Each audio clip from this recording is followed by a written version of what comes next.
Before the welcome address, let us know who are here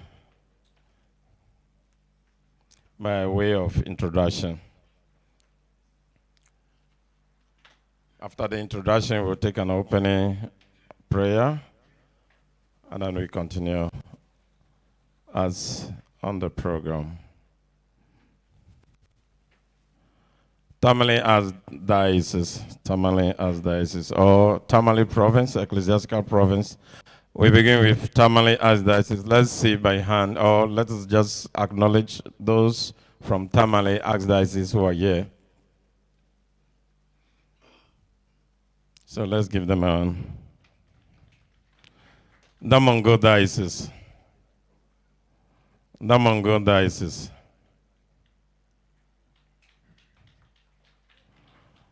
Wa Diocese. Navrongo Bogatanga Diocese. Yendi Diocese.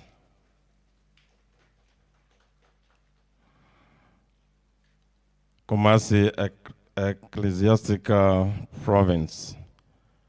Archdiocese of Kumasi. Obuasi Diocese. Konogo Mampon Diocese. Guoso Diocese. Sunyani Diocese. Techiman Diocese. Thank you very much. Cape Coast Ecclesiastical Province. Archdiocese of Cape Coast. Secondly, Takrady Diocese. We also Diocese. Thank you very much. Accra Ecclesiastical Province. Archdiocese of Accra.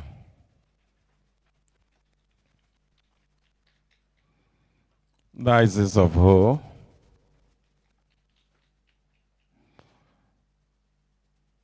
Diocese of Keta Akachi. The Concrom Vicariate. Jessican Diocese.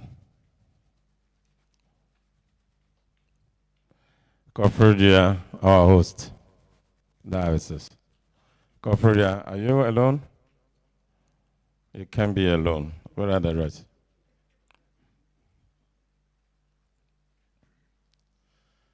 I take this opportunity to introduce to you the following. It is not in any order prearranged, but the way I put them down on the paper. Reverend Father Emmanuel Ndode. Reverend Father Emmanuel Ndode is sitting among you. You can see him, just give him a hand. Father Emmanuel is a Cameroonian. He has been in Ghana for a couple of months now. He's here as an observer. Mr.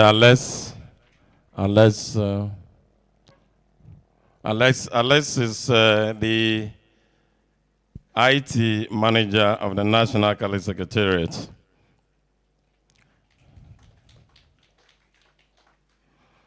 Mr. Francis Atta, the National Coordinator of the Laity, of the Ghana National Laity Council.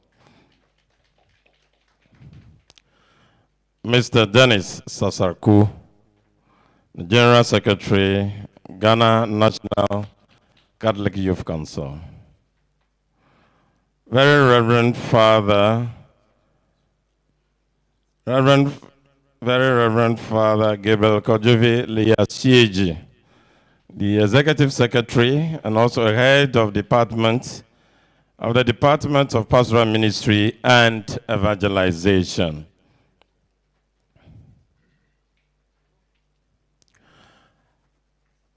Reverend Father Frank Offin Sechere is the Vice President of the National Union of Ghana Catholic Diocesan and Priests Association. He is here in his own capacity, and also he represents the president of the National Union of Ghana Catholic Diocesan and Priests Association. Very Reverend Father Clement Ajay, the Secretary General, please let's give him a hand. Is here in his capacity as the Secretary General, and who is the chairman of the Laudato Si Action Program Implementation Committee of the Ghana Catholic Bishops Conference. Father Salifo, please help us in the opening prayer.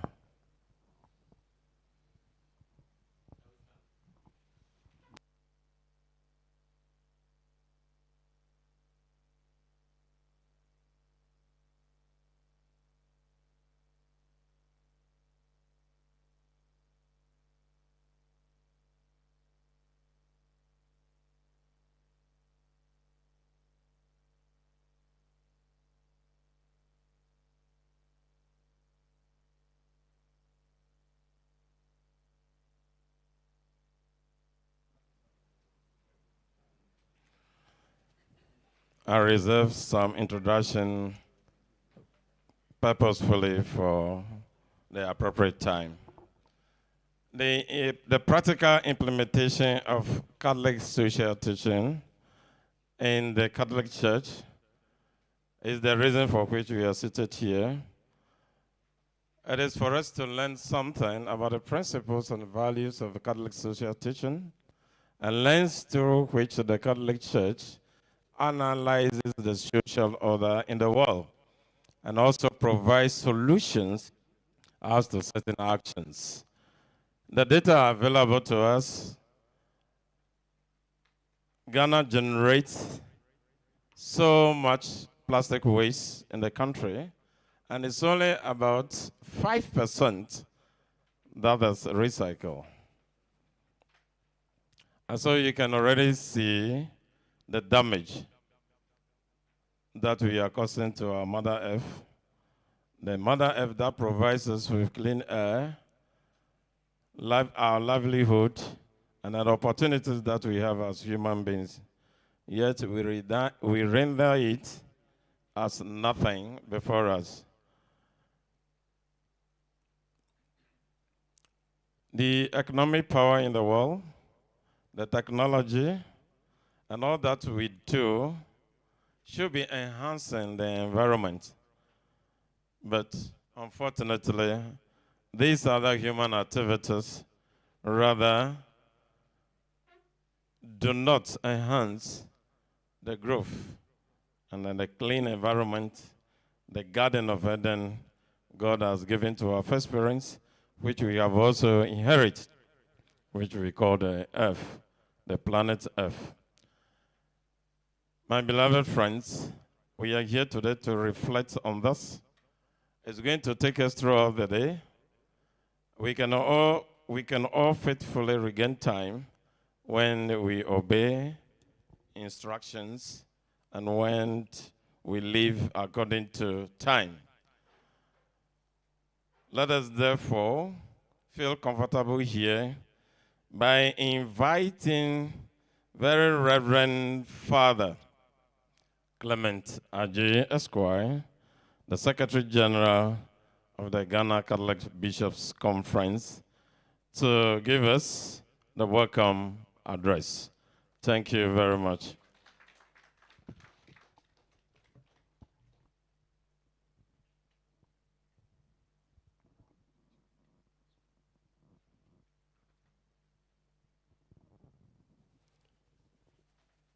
Thank you, very Reverend Father Terence. Reverend Fathers, Senate Fusiapa Banahene, the leadership of the laity and the youth, friends of the media, very distinguished delegates present here. On behalf of the Ghana Catholic Bishops' Conference, the National Catholic Secretariat, the Bishop of Kufuor Diocese, Most Reverend Joseph Efrifa Ejekum, I welcome all of you to this training workshop under the Laudato Si Action Program implementation. This is actually a wake-up call, and at the same time, a response to the environmental crisis of our time in this global world of which Ghana is a part. Catholic social thought is a long-held tradition of the Church, and it is a lens through which the Church responds to social issues at every age and time and space. Its practical implementation would help you and I achieve concrete ways by which we address social issues, particularly the environment. The Laudato Si, Pope Francis's major encyclical on the environment, was an attempt to develop and unite moral teaching of the Catholic Church with modern economics and sciences. Its negative effect on the environment. My dear brothers and sisters, that is the reason I'm delighted to be with you this morning to focus on environmental action, an area at heart of sustainable development, and also the government of Ghana and the Catholic Bishops' Conference in particular. Altering patterns of production and consumption is essential to reverse environmental degradation and also to combat climate change. So, we must reach a common understanding through this workshop of the environmental challenges we face today, so that we establish how overcoming these challenges could help sustain economic and social development in our various dioceses and archdioceses. By using the framework of the Catholic social teaching as the facilitations would reflect. A healthy environment is one that is sustainable for a long period of time. It is the source of life for everyone. It directs the life of everyone and determines the proper growth and development. The good or bad quality of our life is dependent on the quality of our natural environment. Our need for food, water, shelter, and other things depends on the environment around us. There must be a balanced natural cycle that exists between the environment and the lives of human beings, plants, and animals. Human activity is playing a vital role in degenerating the natural environment, which is badly affecting the lives on this very planet, our common home. All the human actions in this modern world directly impact our ecosystem. Many actions of us have brought big changes to this planet, including in many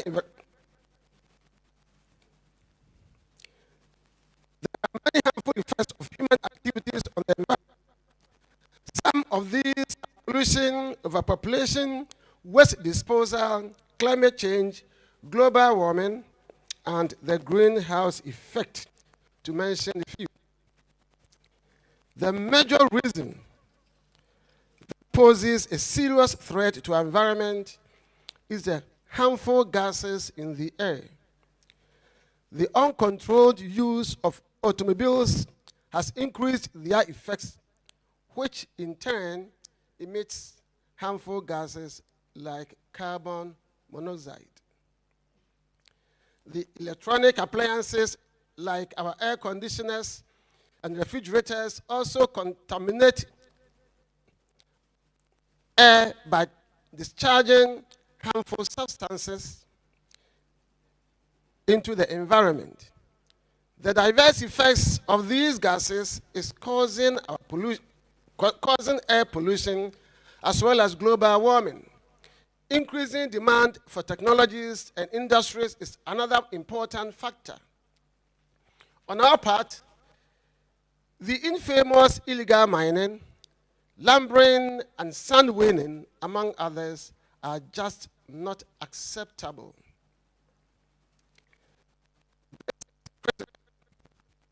Because our best efforts to achieve the 2030 Sustainable Development Agenda are falling short in our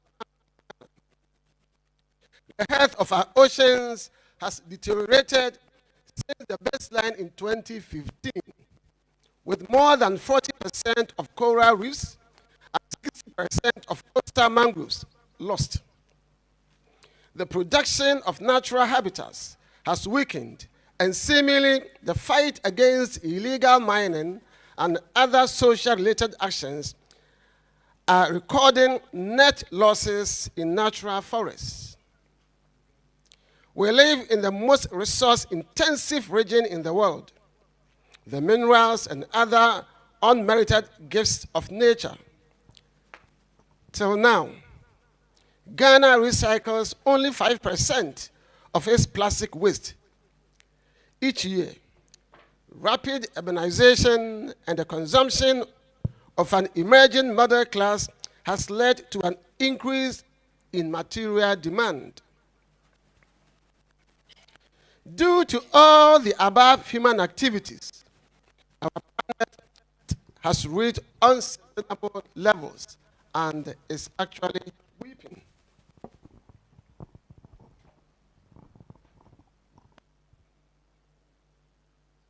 Therefore, it is our duty and responsibility to lower the loss. Every individual can play a significant role in this solution. For example, we should take a pledge to say no to plastics. Instead of it, we may make use of eco-friendly substitutes like paper and cloth bags. The government of every country must implement strict laws for industries, those which are releasing the toxic waste for proper waste management. The awareness programs should be organized to encourage citizens to use public transport as well as possible. Also, everyone must do plantation of trees. The less use of private vehicles will reduce the emission of harmful gases as well as save fuel resources. Brothers and sisters, there is a growing recognition among people and Christians especially that these problems can no longer wait. By increasing resource efficiency, by transitioning to a circular economy where materials are reused, remanufactured, or recycled, more effective management of ecosystems and concrete climate action is achievable. Resolutions and change of attitudes from this workshop can add to the many magical approaches that are already available to combat the environmental challenges in our country, Ghana. I'm therefore looking forward to hearing your thoughts on all efforts these trainings are offering you on behalf of the Ghana Catholic Bishops' Conference. I do salute the great effort of the project team in outlining so many trainings on how to protect the environment this year alone. We are grateful for the support and cooperation received from the United States Conference of Catholic Bishops and the program implementation team. I want to conclude by saying that I want all of us to spread environmental awareness in our archdioceses and dioceses, as well as the vicariate and the larger society, as well as in our daily routine life, especially our homes, our schools, our various Catholic institutions, because charity begins at home. It is necessary, my dear friends, to save and protect our environment and to that extent, our common home. In my view, it is a responsibility of everyone to do a bit for the environment, and that is the reason why you are here. Therefore, let us all work together towards a greener and more sustainable future. I thank you all for coming. I wish you all a fruitful workshop and deliberations. And therefore, I say, you are welcome and thank you.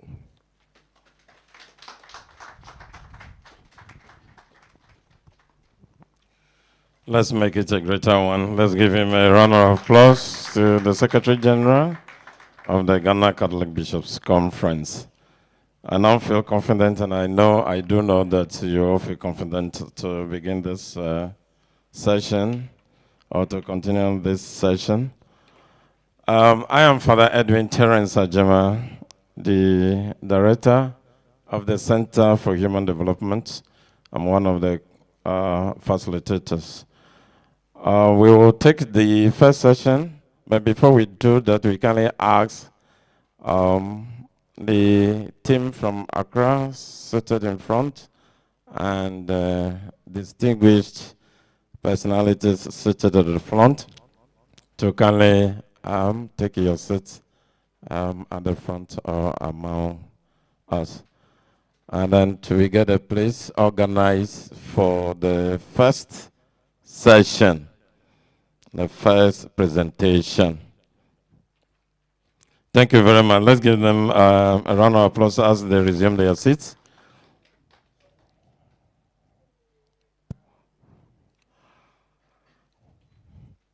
As the IT manager is getting the technical things done for us to begin the presentation, let me introduce to you the first presenter. He is named, known and called Sir Knight Fosuaba A. Mansa Banahini. He's a practicing Catholic and properly married. He applies his professional knowledge and skills and experience to the work that he does. And he does it so well.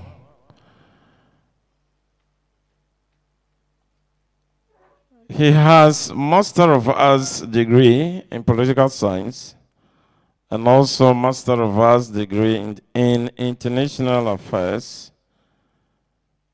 in 1990 and 1991 from Ohio University in the United States of America. He has a solid foundation in secretaryship, and that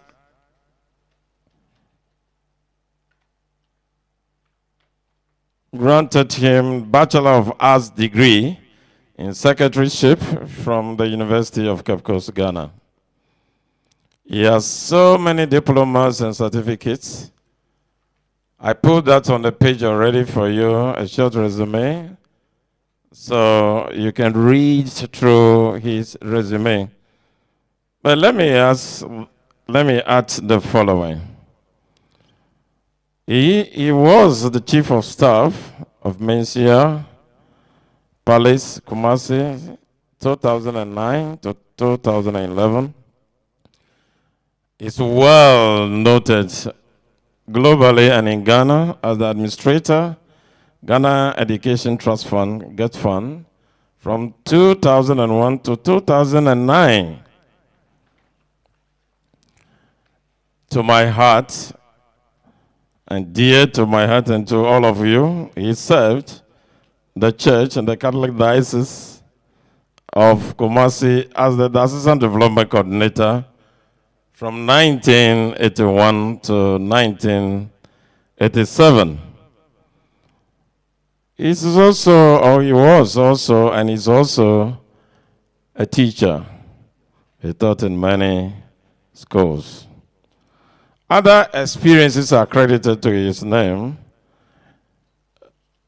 are the following: a founding member, National Catholic Laity Council, a member, board chairman currently, Caritas Ghana, of the Ghana Catholic Bishops' Conference, and many others. Lastly, from his book, which he has written so well on Catholic social teaching, he says that we, at the Secretary General said, we go, live, spread, and protect the environment. Let us, with round of applause, welcome Senate for Suaba A. Mensa Banahene.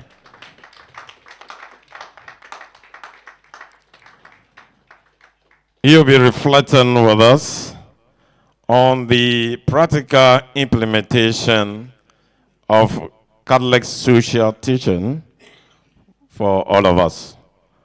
Practical ways by which values that we learn and practical ways by which we can protect the environment. Thank you very much.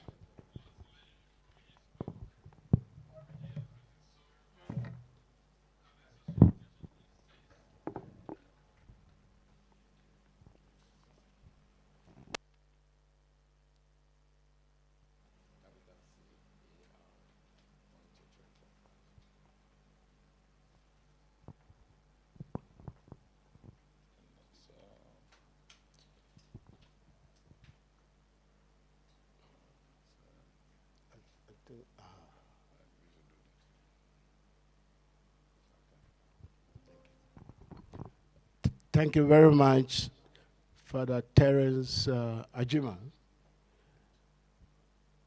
And I want to also acknowledge the good things that he and his team has been doing. I've been following them.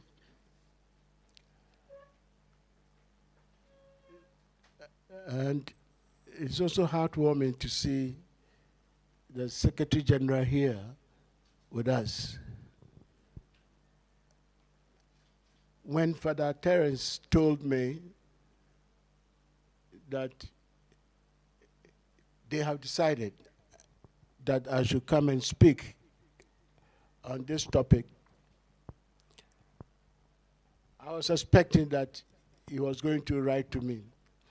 But a letter came, and it is my practice always to look at the letter, signer, the date, and the recipient before I do anything. I didn't see Father Terence's name, so I thought it was a mistake. Then later on, I was discussing with a friend, and he said, read it again. Maybe Father Terence has some other names. Then I went back to it and saw the Secretary General of the Bishops' Conference title under the name that I was not familiar. And you know, at that time, the Secretary General had not been in office for too long, maybe some weeks. So we never met. I am grateful that Father Terence Ejima, you have made it possible for me to meet him for the first time here.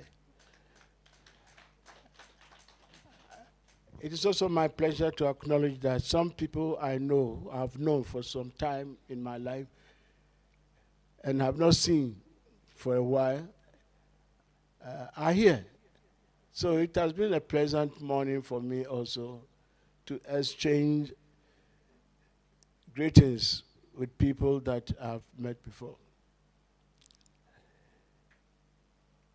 The topic that has been given to me to speak to is implementation of the Catholic social doctrine with respect to personal, group, professional work as it relates to Laudato. I want to begin by saying that by definition, Catholic social action, Catholic social doctrine is an action-oriented thing, which means that it is already something that is implementing itself. If you look at Centesimus Annus, chapter 50, paragraph 57, it says very clearly that the social message is something that is not a theory. It is something for action through motivation. It was John Paul II who said this. So when I want to talk about this, you can see that it's doctrine, Catholic social doctrine.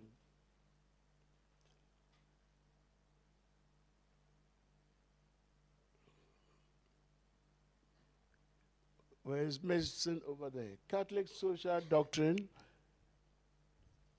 The doctrine means teaching, simple.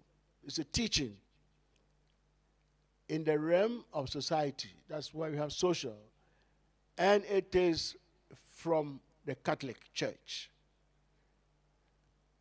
So when we talk about Catholic social doctrine, we are looking at the Catholic Church in society.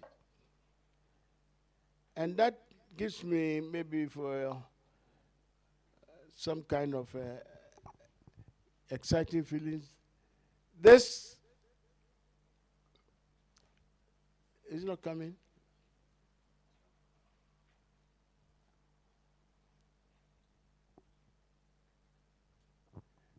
Well, technology, I'll talk about it later in my presentation.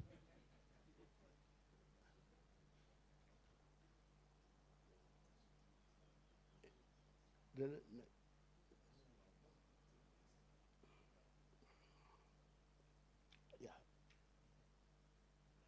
Oh, it's come. The next slide. When you talk about the Catholic Church, you are talking about what is the best symbol to the world. Everybody talks about Vatican. When you say Vatican, they know you are talking about Catholic Church. So I have the diagram of the Vatican. The Vatican, which it came to existence in 1929 at a treaty signed between the Church and the Kingdom of Italy. And they gave that piece of land to the Church to settle the quarrel that had been going on all the time. And it's about 108, 110 acres. It's not big, 44 hectares. Population of 800 plus 10 or minus 10. And if you look at this side, that is the most popular place in the Vatican, which is St. Peter's Square. St. Peter's Square is below the St. Peter's Basilica. And you can look at the square from the Basilica.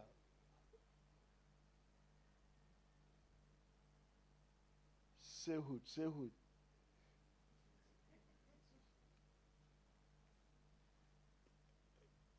Yeah, so this is the Basilica, and you go to, this is St. Peter's Square. And if you are at the balcony of the square, of the Basilica, this is what you see. Immediately you get out, you are outside Vatican. But it's a very powerful place. And that is where the Pope resides. This Pope is the 265th one, successor to the occupant of the chair of St. Peter. He came into office in 2013. And if you look at some writings about how it happened in the conclave, even though people say that it is secret, but things come out. Very prominent persons have written about what happened. But this is not a time for that. So the Pope, head of the Roman Catholic Church, head of the Vatican. So you see, he's a powerful person. And even in the church, it's not democracy. We don't have executive. Everything is the Pope. Legislature, executive, and judicial. Powerful man. And he is an action-oriented person. That's why I'm happy that we are treating this thing here. The Pope carries out the responsibility or the function to make sure that the Christian doctrine, the Christian teaching, the teaching of Christ does not go astray. People may disagree with him, but you look at the number of prayers you offer. There's no one person in the world who gets more prayers than the Pope every day. And if he says that I am being directed by the Spirit, it's very, very hard for you to disagree, even though he may go wrong at some time. So, for us, what is he saying to us? That is, what is the church telling us? The church is saying that Jesus came and he gave us salvation, redemption, forever. It can never be taken from you. You have been redeemed. But when he was leaving, he left us a message.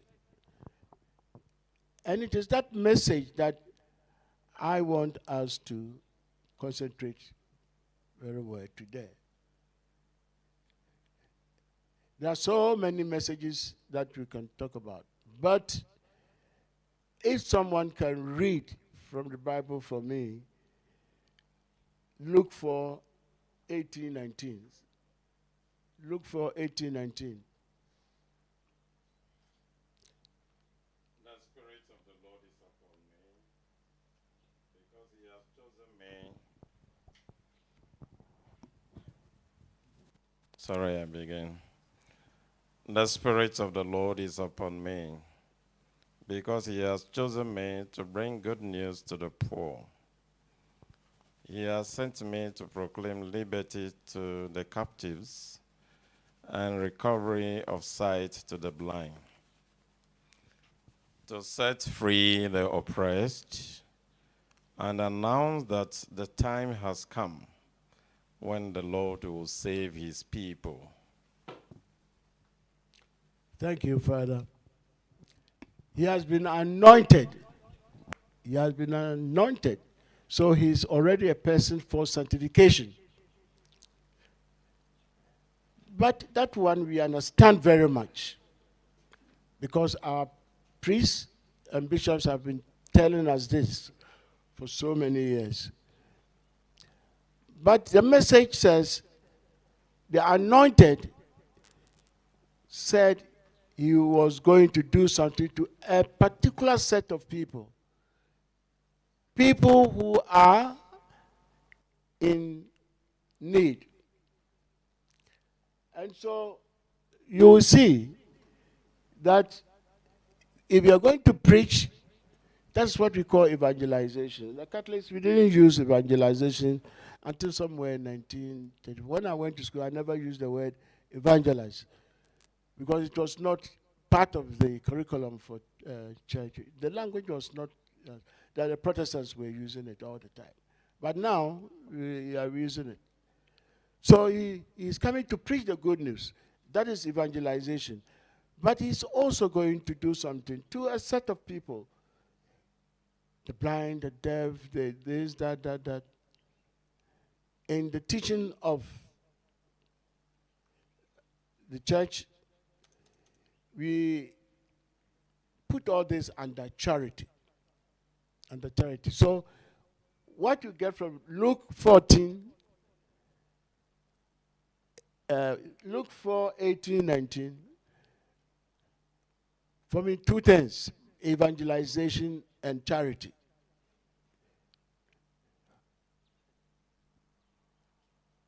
Proclamation of the word and then witnessing. When you are witnessing to the word, that's where charity comes in. And Pope Paul Saint Pope Paul VI said that both proclamation of the word and witnessing must go together. Must go together. He has said it. And earlier popes also had said that. So that's why we have it there. And we come to see that preaching the word and then word in action. So they must go together. You cannot preach the word and then leave it. You have to have some action. James said that faith without works is dead. Now, evangelization, you can quote what Mark also says, go and do this, go and do that. And you can also say what charity means. Charity is not what you used to think it is. It goes further than that. You love God Almighty for his own sake. It's not for anybody's sake that you love God. That is one part of it. But we are also impelled to love our neighbor for the love of God. You see, you love God not for the love or sake of anybody, but you love your neighbor because of God. And the two together, inseparable, gives us the message. Last, I think, when was it?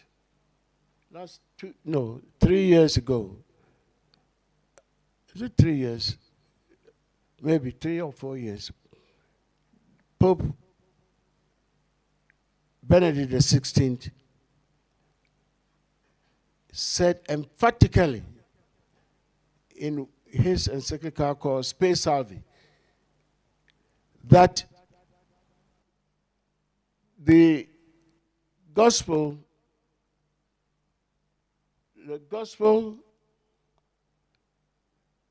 without the action part, it's not good enough. So he said, The gospel is not only informative, but also performative. You must perform. So if you say, I love you, and you don't give me anything to show concretely that you love me, and another person, I love you, he cooks for me. The one who says, I love you and cook for me, has demonstrated that he really loves me because he can feed me when I'm hungry. So when you say you love somebody, it must be performed. This person that is going to receive your performance is the one that we normally call neighbor. In recent times, some scholars have been trying to identify neighbor with the poor. I'm not too sure whether it has been accepted. But for me, this passage of informative and performative explains what Luke 4:18-19 meant. And it is interesting. This is the important thing that probably people should know. When you are going to teach, those of you who have been teachers before, you always prepare. And then you tell your audience or your students that I have come to do this, that. So by the end of this is what I want to do. So as the lesson progresses, you are following because you know where he says you want to go. You are only trying to see the way he will go through it. But the other gospel writers, nobody mentioned that. Matthew, Mark, John. I don't know whether anybody has a contradiction. You can let us. I've searched. And I talked to two theologians, one in Ghana and one in Europe. And he says that is a significant thing that they don't understand it. Because this is what Jesus said, I have come to do this, that. And only one writer puts it down. Anyway, it's good that it is down. So we know what Jesus wanted us to do. The message is straight. Help your neighbor and love God. But this your neighbor, what is his circumstance? What is his environment like? This your neighbor has suffered but 2 wars, many wars. This your neighbor has suffered a lot of catastrophes from natural happenings. This your neighbor has suffered from the hands of fellow men, from animals and things like that. So he has become impoverished. He has become impoverished. And he is excluded from decision making. Everywhere he is just put aside. So he's in a state of destitution. His life is so wretched. And in recent times, people have been talking about de-ecologization. That is the destruction of the environment has also affected him so much. All these add up to be what we call abject poverty. Abject poverty. Human beings who live in abject poverty are a miserable section of the world's population. The last time I checked, there were 800 million people who go to bed every day hungry and with no roof over their heads. If it's come down, maybe it'll be about 700 something. No food. Just about 3 days ago, I read a research material by 3 professors from Legon They're saying that in the northern sector of the country, Upper East, Upper West, Northeast, Savannah, the others, there are 190,000 people who are in abject poverty. And when you say somebody is abject poverty, we are talking about a situation where he or she does not even know when the next meal is going to come. That's abject. One professor calls it chronic, persistent hunger. It's chronic. It doesn't go. It's always there. And it's persistent hunger. You see. Now, when human beings are suffering from all this, we put them together and say that we have a social question. Social question. The social question politically means that people are suffering injustices. But it was Pope Pius the 11th who in 1931 coined this word, and it came to the vocabulary of politicians, even though the French were using the other one before. Now, this social question inflicts fatal wound on human beings. And the human being is an image of God, Imago Dei. So the church would not sit down unconcerned. The church has to make a response to that. People are dying from hunger, thirsty, floods, injustice. The church will not sit down. So the church has put together for many years thoughts about how things can be done to solve this problem over the years. And that is what we call the social thought, Catholic social thought, over the years. But it was not until Pope Leo XIII in 1891 came out with an encyclical called Rerum Novarum. He spoke to the general world and condemned things that were going on. And from that time, people think that was the time Catholic social thought began, but it has been there all the time. So modern teaching, we refer to Pope Leo. In John Paul II's time, he wrote an encyclical called Solicitudo Re Socialis. Paragraph 41 says that the Catholic social thought is part of the evangelizing mission. He said it in a way that, don't you know that this is part of the evangelizing mission? It's part of it. And every pope that has spoken on social concerns have mentioned this. Now, what is this that we call the doctrine, the social doctrine?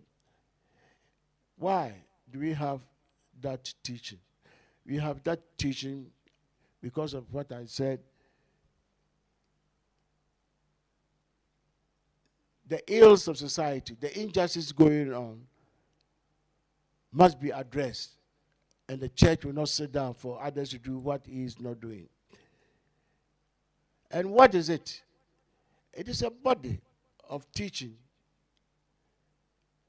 that make people realize that they are the keeper of each other, especially if people are poor.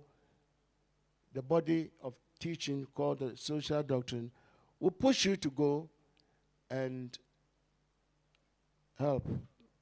It is communicated by popes through encyclical letters, by ecumenical councils like Vatican II. It is also communicated by bishops and others. The doctrine Some people say that it is a well-kept secret. No, we don't want that secret that is kept. It must come out and put on the front burner. So everybody owns it. We are all owners of the doctrine. It's not for the priest. It's not for the bishop. It's for the church, the entire church. And therefore, all of us have to do it. All of us have to do it. Otherwise, we are failing. We are failing in our duty. The sources of the doctrine. Where do we get the doctrine from? Christ himself. Christ is where the church begins. And if his message is coming to us and we want to understand it, then go to church. Check it from Christ. The things Christ did and said. From the revelations that keep on coming. And moral theology of the church. The church has a moral theology, a teaching on morality. Very, very, very deep and of relevance. You can also get the sources from the Bible, from paper encyclicals and exhortations, communical councils, and from the Catechism of the Catholic Church. The Catechism of the Catholic Church is so important, but we don't read them. We don't read them. What we do in the parishes, and we say they are catechism, doesn't go anywhere. Older people need to study catechism before they can impart it even to their children. We don't understand. We don't understand. If I ask lay people over here who has a catechism book, maybe nobody or one person. I urge you to get a copy of the Catechism of the Catholic Church and read through to enrich yourself, to motivate yourself to do what the message of Christ brings up. What is the nature of the doctrine you are talking about? The doctrine emphasizes that we have been saved and we are doing the work of the Savior. The issue about loving God and disregarding your fellow human being has been condemned by the doctrine. You love God, everything, you go to church, but you disregard your fellow person. And so we say in the vocabulary of the doctrine that theocentrism is not opposed to anthropocentrism. That is to say that God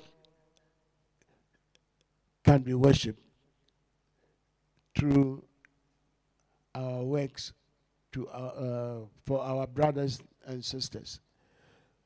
So loving God and disregarding your fellow person is dishonest. If you make a claim that I love God and you disregard your fellow person, you are dishonest. You're not doing anything else. So there's no, Bishop Sapon has written about this very well in one of his books. You see, the man and God, because you don't see God, you see man. And God himself, through Jesus Christ, had said that if you want to see me, you see me in the faces of the poor. The nature of the doctrine is also socio-economic and political-cultural. That it covers all subjects. There's not a single subject on the planet here that the social doctrine had not talked about it, a single social question. It is also to harmonize society, as it is read in the Pacem Terrace by John the 23rd. It calls for action. It calls for action. And it provides principles and criteria for judgment. You see, the The doctrine does not give answers. The doctrine gives principles, because people differ in their circumstances from time to time. You have to give them the principles and they apply them to their own situation. If you begin to give answers, you may be wrong.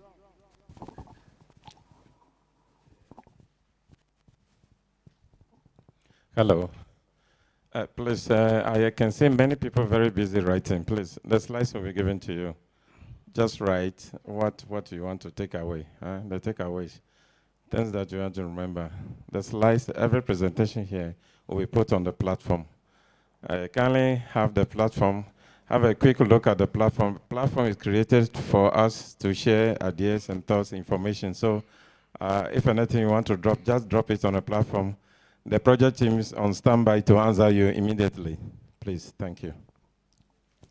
Thank you, Father. And Father, I thought you were also going to say that there is a book. On the Catholic social teaching by the presenter. Everybody will have a copy. Everybody will have a copy. Thank you very much.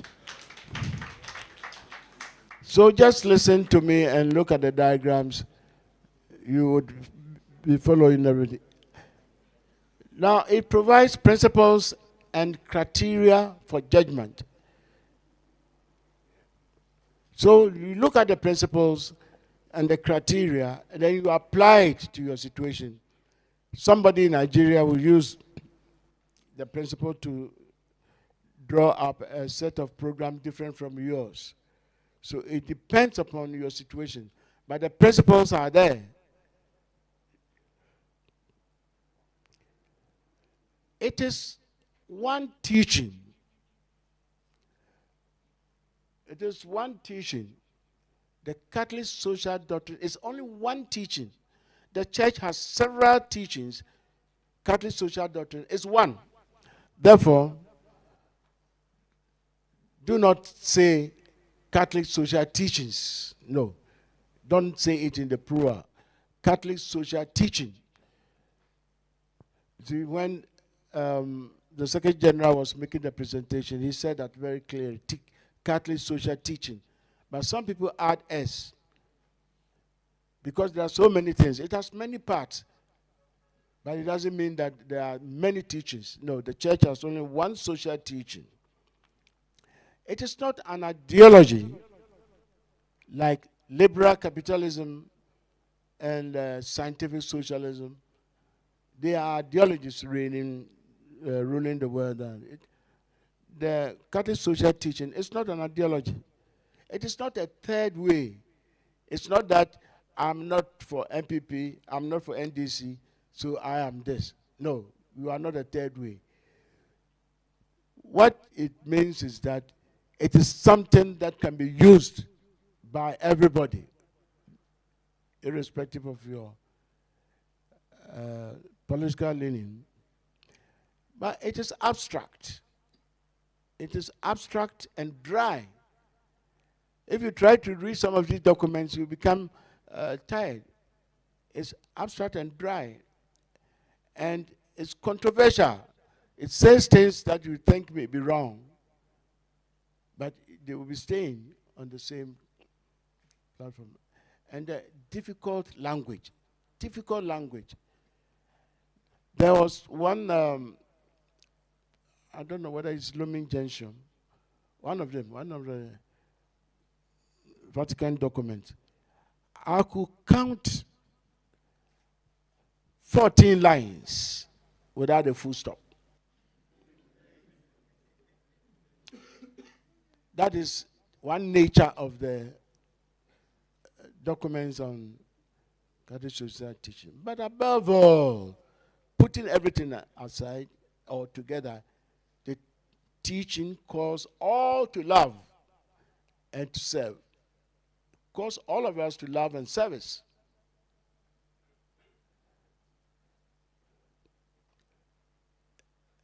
Now, all that I've said so far probably may not be well taken as a serious thing, But the principles of the Catholic social doctrine, they are the real. That's where the focus is the principles that bite. They are guides, pathways. But if you read them very carefully, you will see that you are getting somewhere. I'll start with the principles now. Sometimes, I remember in 1999, the late, what's his name again? Van Tuan. He was the president of the Justice and Peace Commission. And Bishop Sapon invited him to Kumasi to give a lecture on Catholic social teaching. He was accounted. I was sitting just there, accounted. He enumerated 14 principles. And he was going to the 15th one, and he himself said, oh, it's too much. And he stopped. But whether it is 15, it is 5 or 7, they all target one thing, and that is human dignity. Human dignity. Indeed, when you read my book, for instance, I do not make human dignity a principle, because all the principles converge there. If you take human dignity out, all the principles are just they don't mean anything. However, the compendium on Catholic social teaching, I think I brought one here, mentions four principles. It says human dignity, solidarity, subsidiarity, and the destination of goods and services. But when you read through the four, all other principles find their face in there. So I have put down 10 principles. And in order not to disagree with what is in the compendium, I've made it also one. You see. The human dignity, first principle, very important. We are all created in the image of Christ, God. That is what is there, Imago Dei. We are all in the image of God, which means that God is in us. That's why St. Paul says that he lives in us, moves in us, and has our own being in him. So if you do anything that injures that dignity, that image, you have injured God. That's the whole thing. If you do anything against the human person, you have offended God, because God himself has said, he is my image and likeness. You know, somewhere in the Bible says he breathed into the nostrils and things like that. So human being is the only creation that has capacity for God. All others don't have capacity for God, even though they all have their functions before God. So the human being is so important, no matter his state, no matter his color, no matter anything about him. He is God, because God is in him. And therefore, treat that person with respect. But what do we see? Man is not a means or instrument. There's so many places that a man is being used as an instrument to produce. This was what Rerum Novarum attacked in 1891. Human beings were working 16 hours and they get little, no leave, and things like that. So they are not recognized as human beings. They are recognized as tools.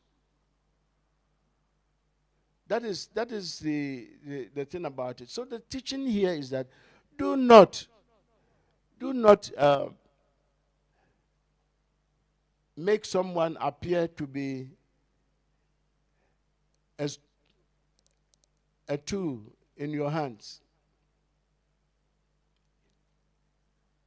That's why sometimes I told the TUC people the other time that they say labor and business owners, we are going to meet. Are you labor? You are not labor. You possess labor. Just as the capitalists also possess capital. So you are two different things coming together to produce. And therefore you should share profits in a meaningful way. But here in the world now, the one who brings capital takes everything and gives very little to the one who produces with his mind, strength, and everything. But the Godium Earth Space, paragraph 36, says, man is the source, center, and purpose of all things that we do. Man is the source, center, and purpose. Therefore, he cannot be used as an instrument. Human dignity is the bedrock and convention for all these things. So for me, when we say human dignity, I know and respect, but I rarely put it down as one of the principles, because once you put it down as one of the principles, we make it like the others. But it is supreme. Well, human dignity is very important because God is in the human person. Now, the other one is the primacy of the human being. Because it is human dignity that is driving the man, everything about him must have, he must have a primacy in everything.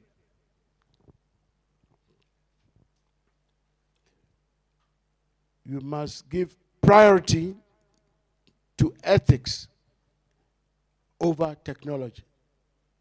This is very important.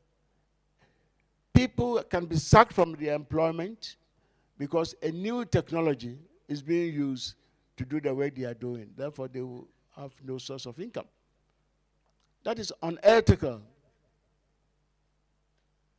So the Catholic social doctrine is saying that do not prioritize ethics over technology.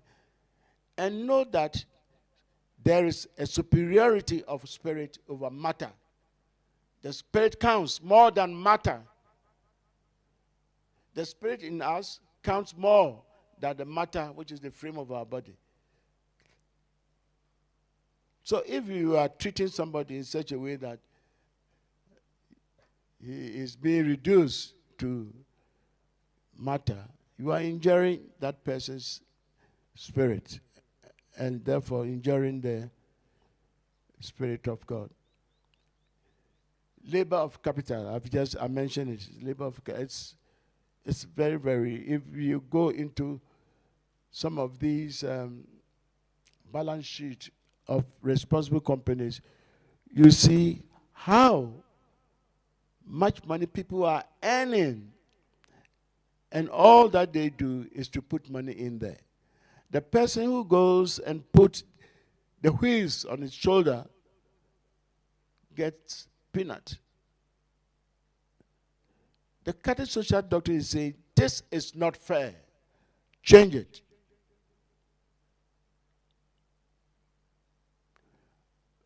But our actions undermine this primacy that the human being owns. All because the way we have um, taken the human being to be as someone who have to serve. And this is so because development that we follow, development, is such that it favors those who have more than those who don't have. If you go to Accra, now as an example, a simple example, you see the kind of wealth that is flowing over there, the kind of different living styles going over there, all coming from production. All coming from production. And production is capital and labor. Where are the possessors of labor? What are they getting? Nothing. Just peanut. They cannot even have a good pension.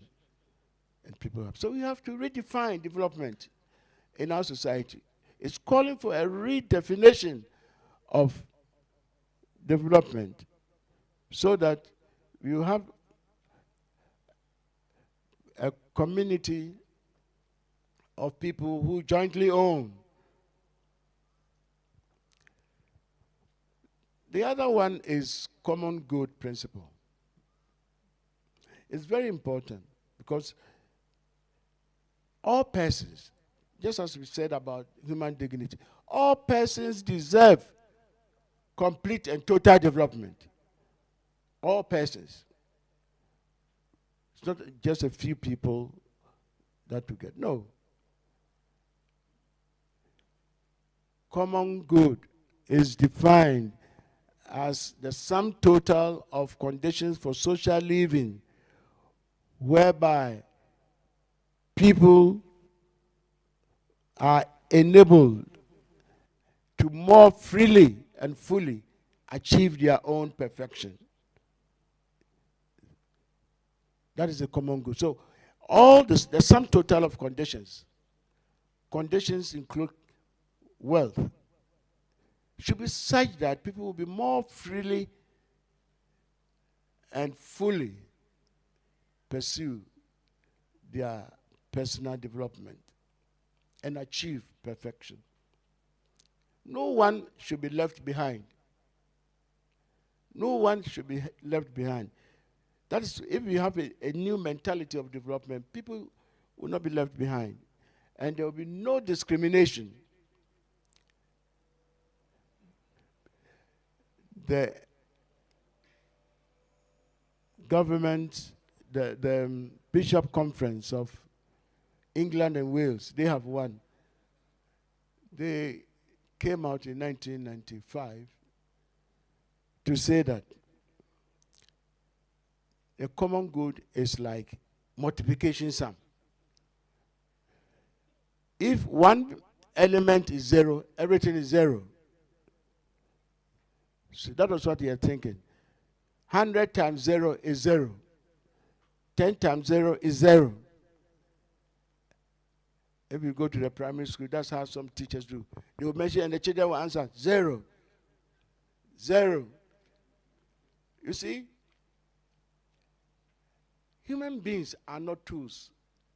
They are not instruments. They are the likeness and the image of people.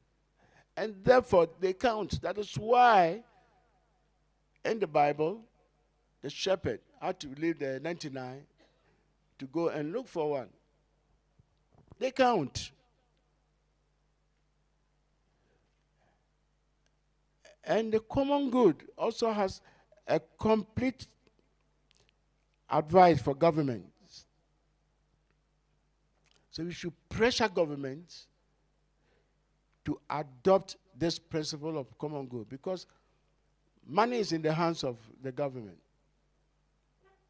If they don't put the money to use so that everybody has some, then the common good will not be achieved. So it is our duty to pressure our governments to adopt this principle of common good. That everybody gets that. Now we are going digitalization. I don't know what it means. But go to some schools. They are lying on the floor, the students. I think we saw some on the television. They lie on floor, dirty floor, and they write. It means the wealth of the nation is not being distributed fairly. That's why we want to go to space even. And yet people don't have desks to sit down on. The common good said we should do our best that we bring everybody in. Bring everybody in. And if we are all at a certain level, then we can go up, some can go up. But people are just suffering. And then we don't really matter. The next principle is solidarity. Solidarity, it's something that supports human progress. You do for me what I need, I do for you what you need. When you are sick, I'm there. When you are a stranger somewhere, I'll support you. When you are hungry, I can support you. When you are thirsty, I can support you. That is the element of solidarity. And it's coming from Luke 4:18, which Father read for us. It's coming from there. So Jesus is telling us to solidarize with our neighbor at all times. Because we are a unified race. We live on a common planet, and we have one destiny. So these are said that it should wield us together. We must have strong bonds, and we must promote unity and togetherness. When there's a problem at Kofodia, and I'm in Kumasi, and I'm in a position to help, I'll have to help Kofodia. That is what solidarity means. You must become a keeper of each other.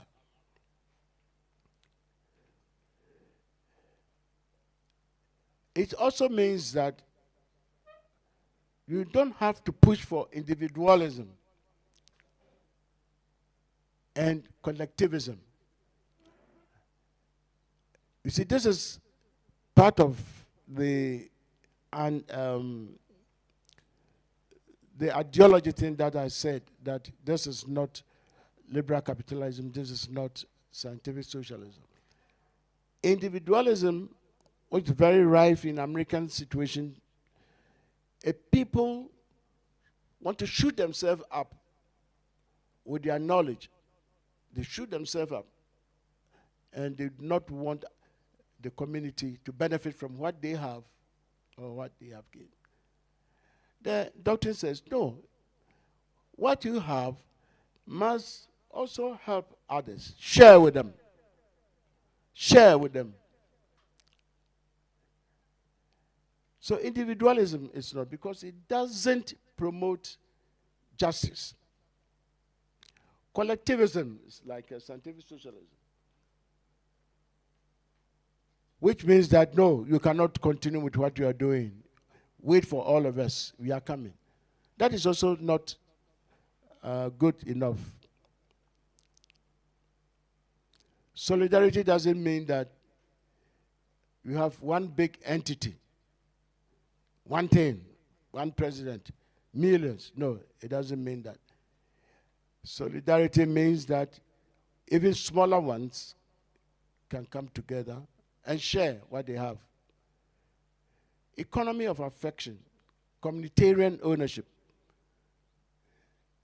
Economy of affection, as has been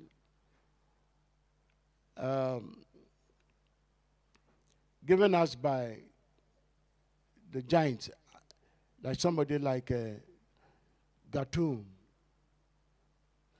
He said, for human beings to be able to live harmoniously,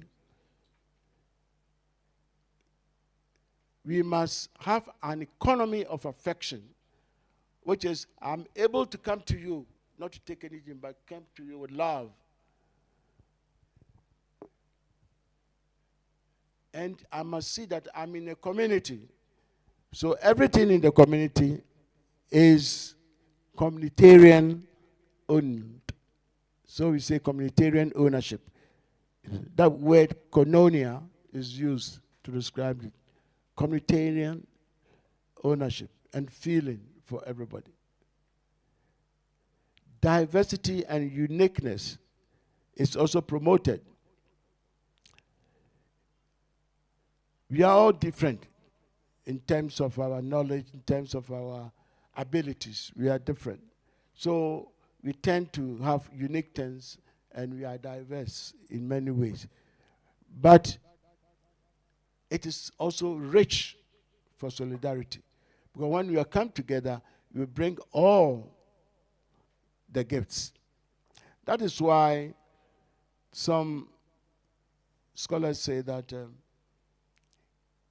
African knowledge, Asian knowledge in areas like medicine should not be frowned upon. Indigenous technical knowledge, which I call ITK, indigenous technical knowledge, can sometimes do better than the modern scientific medicine. So, Robert Chambers, for instance, says that there are places, he did a research, a great philosopher and social man from University of Sussex. He says some places in Africa and in India, their knowledge about farming, their knowledge about medicine is superior to modern scientific knowledge. Robert Chambers, he has said this. So we must also try to promote what we have so that it can benefit the society.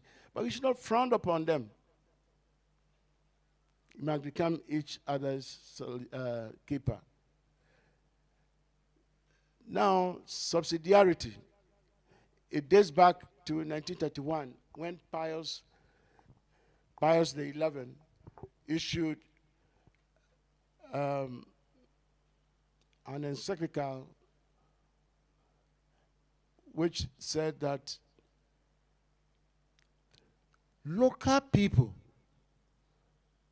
should control their resources and make it yield benefit from them. This was the Pope in 1931. He was saying that. Do not come from outside to implant your knowledge on the local people when the local people's knowledge is fine for them. It's this thing like, I've been a teacher before. Accra will send a team. Teachers meet at this district office. And the Accra people will come and teach the teachers what the teachers themselves can do for themselves. What is it? It is a grave evil. That's what the popes are saying. It's a great evil if you allow outsiders to do that.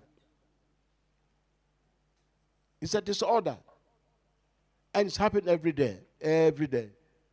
Accra people have come. Let's go. They are going to teach us how to do this.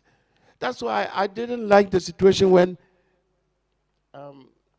our minister, once in a while you see him rushes into a classroom, take a chalk, and try to teach children. It looks good. But after you have left, what happens? So we must not take away the ability of people to provide for themselves and bring our knowledge and ability to do things for them. That is, in a nutshell, what subsidiarity says. And it supports the other one that I have done, the 23rd, and Catholic Catechism, page 414. What I'm saying is there. Subsidiarity supports decentralization. Decentralization. That is why the church is pushing for the establishment of decentralization everywhere. In our country, for instance, the bishops have pushed for decentralization some years back. It's not happening. Everything is in Accra. The centralized system is always shortchanging the people. Decentralized system is always promoting the people. Assuming that we have a complete decentralized system, this galamsey would have stopped, because it's a local thing. The local people will deal with the person, and it will not come again. If you have decentralized system, there won't be a situation that the government should come and construct my road for me. The local council is their responsibility. But because we do not want money to go to them, the big money to go to them, we don't want to decentralize.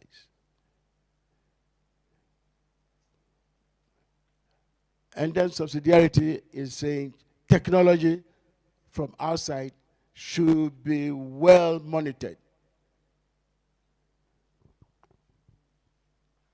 The danger of alien technology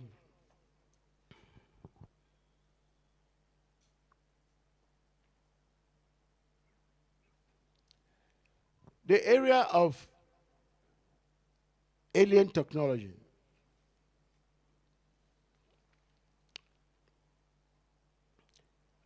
when you get technology from outside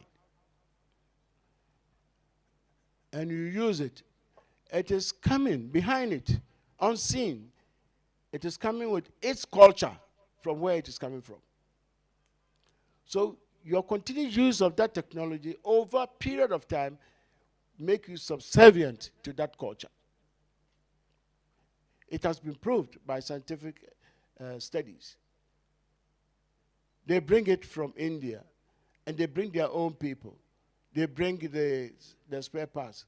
And then when you use it and it breaks down, you have to go to India. Over time, you become used to their culture, and sometimes even their language.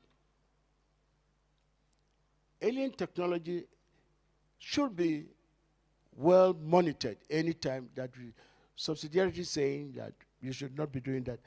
I've been told that you can take 10 minutes break. That was what I was saying. Yes, I'll finish. I'll finish. So the boss himself says that let's take 10 minutes break. So that was what I mentioned to you. Please, on this side, the washrooms are here. So on the right side, just go there if you want to free yourself. Thank you. But 10 minutes, let's keep to 10 minutes.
It's, I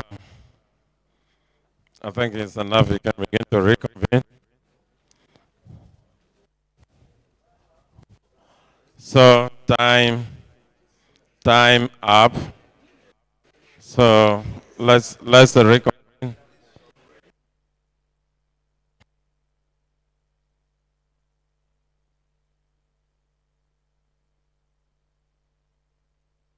Let's reconvene calls and we reconvene.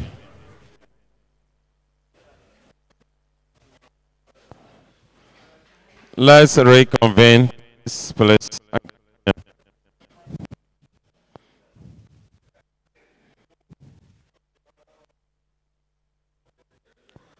Let's reconvene.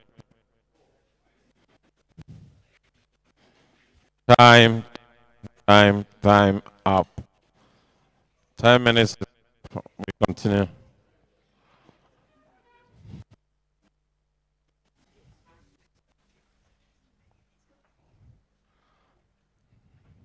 Just to be conscious, we are streaming live on Lumen Christi and the official page of Ghana Catholic Bishops Conference.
Yes, I ended on the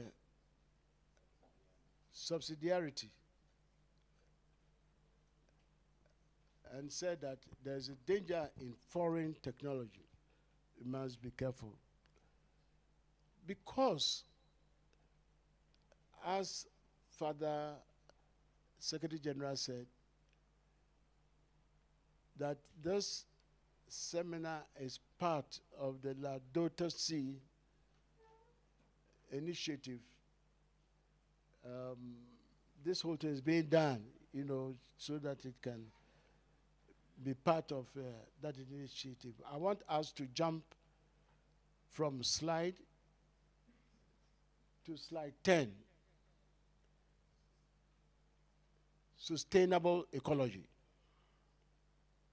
Sustainable ecology. If there is time, then we probably can do it, those that have jumped over.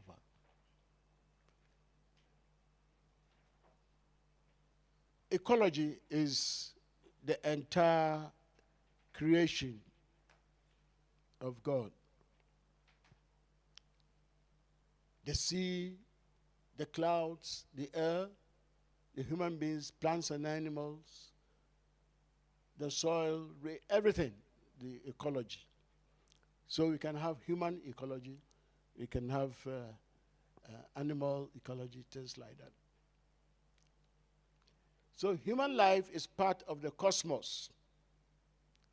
Cosmos is for the entire thing.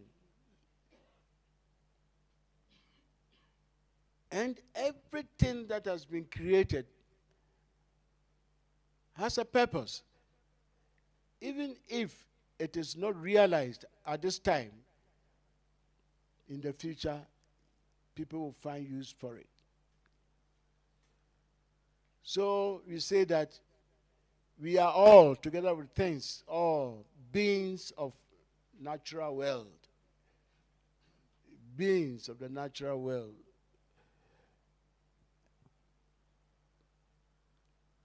The important thing for us is that how are we human beings who are able to subdue the other beings because of our intelligence? How are we protecting the other beings? Because maybe in the future they will be useful to generations unborn. This is what the teaching is saying. Generations unborn. And development is being, put on its head. What we call development is not what is being done. Development is not buildings. It's the human person. And the human person too, you have to know that you are part of the cosmos, and therefore you have a responsibility to protect the other members of the cosmos.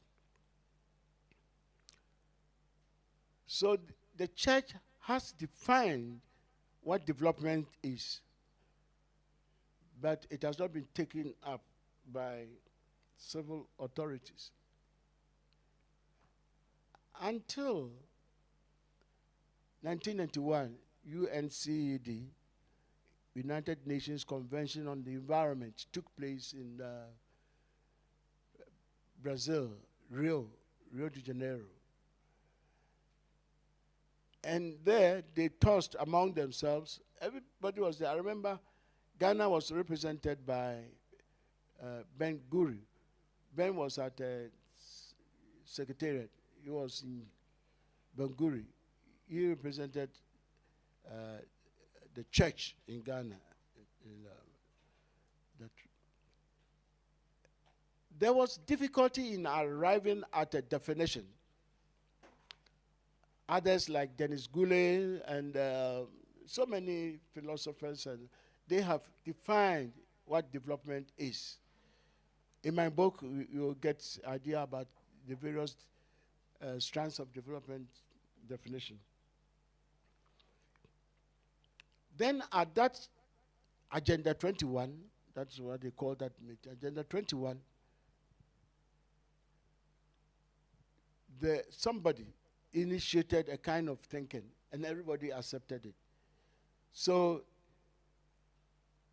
they put Mrs. Brundtland from Sweden or Norway, a woman, very powerful woman, as chairman. So we call that the Brundtland Commission. And the definition that they came up by was development is, quote, meeting the needs of the present without endangering the ability of future generations to provide for their own. If you are using the resource that you came to meet, you must do it in such a way that after you have died and gone, people who will come after you will still have the ability to fend for themselves too, from the same resource, patrimony of the church, of the country. Then Paul 6 came to say that development is nothing but transition from conditions less human to alternative patterns more human. That was what Paul 6 said. So since then, this has been the language of the United Nations. But the church remained the same thing. You see, the two definitions are the same. Anyway, next time when we are talking about development, probably you'll be able to study these things in detail. But I have a paper on that. I think the Standard will, I don't know when they will do it. I have a paper on that and a small book. So, sustainable ecology, which is the same as integrity of creation, is that use the resource, use it for yourself, but make sure that what you use and the way you do it will not endanger those who are coming after you many years after. Will not also be in that situation of not being able to cater for themselves. So this is what it is there. And I have said that there are beings of natural world, not only human beings, beings. You know, this time, what we are losing greatly is what they call biodiversity. Biodiversity. Biodiversity, if you cut down the forest and you replant, you will not get the biodiversity present. The small worms, the insects that used to be around will no longer be there, even if you plant back. That is why when I was a student at a training college, we used to go, I was at St. Joseph's Training College, Bechem. During weekends, you sneak out.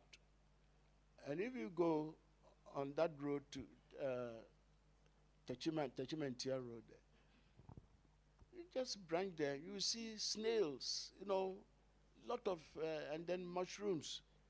Yeah, we pick them, and we come back. Nobody will say, where did you get? But now, getting snails, very difficult.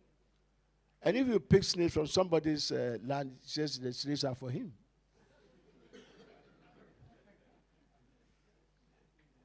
So we are losing biodiversity, which we cannot put back because we did not create them.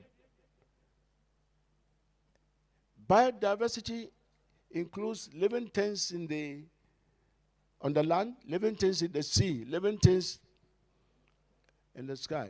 They are all gone. They are all gone. Pollution is killing. Some birds are not able to be counted now. They have caged them. Some people have caged because they are getting depleted from the earth. So, what can we do so that those who will come after us will also have the land there for them to use their capacities and abilities to develop so that they can make their life more human, the human dignity we talk about. We cannot get these things. Benedict XVI called this intergenerational justice. That's one generation should not endanger the other generations coming after it its ability to use the land to develop himself. So Benedict said that this is intergenerational justice. What we can do, this is the only time I'm trying to give a suggestion, because the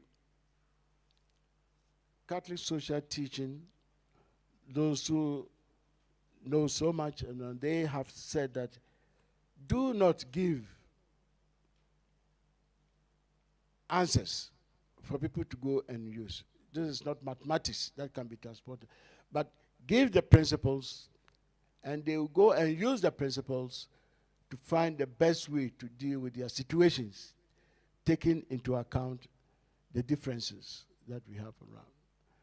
But for this, I've said that what we need most is to build ecological citizens. Ecological citizens. We need ecological citizens, people who will be sensitive to the destruction of environment. We need competent ecological citizens in the world. The time has come for us to make this part of the curriculum of schools. How do you build ecological citizens? So that as we move from one generation to another, you still have the resource available. And how to do that is available. The technical thing is available now. Our local people had their own way. When I was a development officer, something happened. I went to Sunyani. They took us to, what was the village? That village, the farmers, they had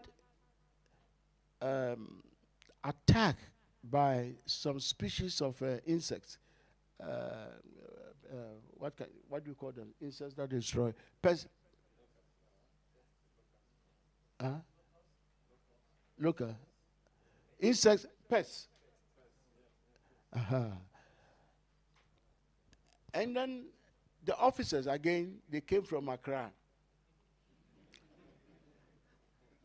The agricultural so with, khaki things there, long boots, pencil in the hair. They go there and they tried and said, this is how it should be. The following year, the thing came again. Then third year, came again. Then the farmers said that they should leave them and let them do their own thing, because they know how to kill the insects. And they said, what do you do? They said, just ordinary camphor. If you grind them into powder and we sprinkle over that, they won't come again. And the people say, how? They tried it, and then the following year, I was in my final year at that time, so I couldn't go there. And the final year, which was the fourth year, I heard that the people came and the insects had run away. I don't know. So there's so many ways that you can trust the indigenous knowledge about these things. So that is my only suggestion, that we must build. It's one of two suggestions anyway. I've told Father one, and I've just said the other one. We have to build ecological citizens. The present government is saying that we must build vocational and technical students. They're going about because the government thinks that will help. Fine. But I am saying that to protect our environment, we must train ecological students right from the beginning, everywhere. We train people, competent citizens, ecological citizens. So this will be. Now, when you have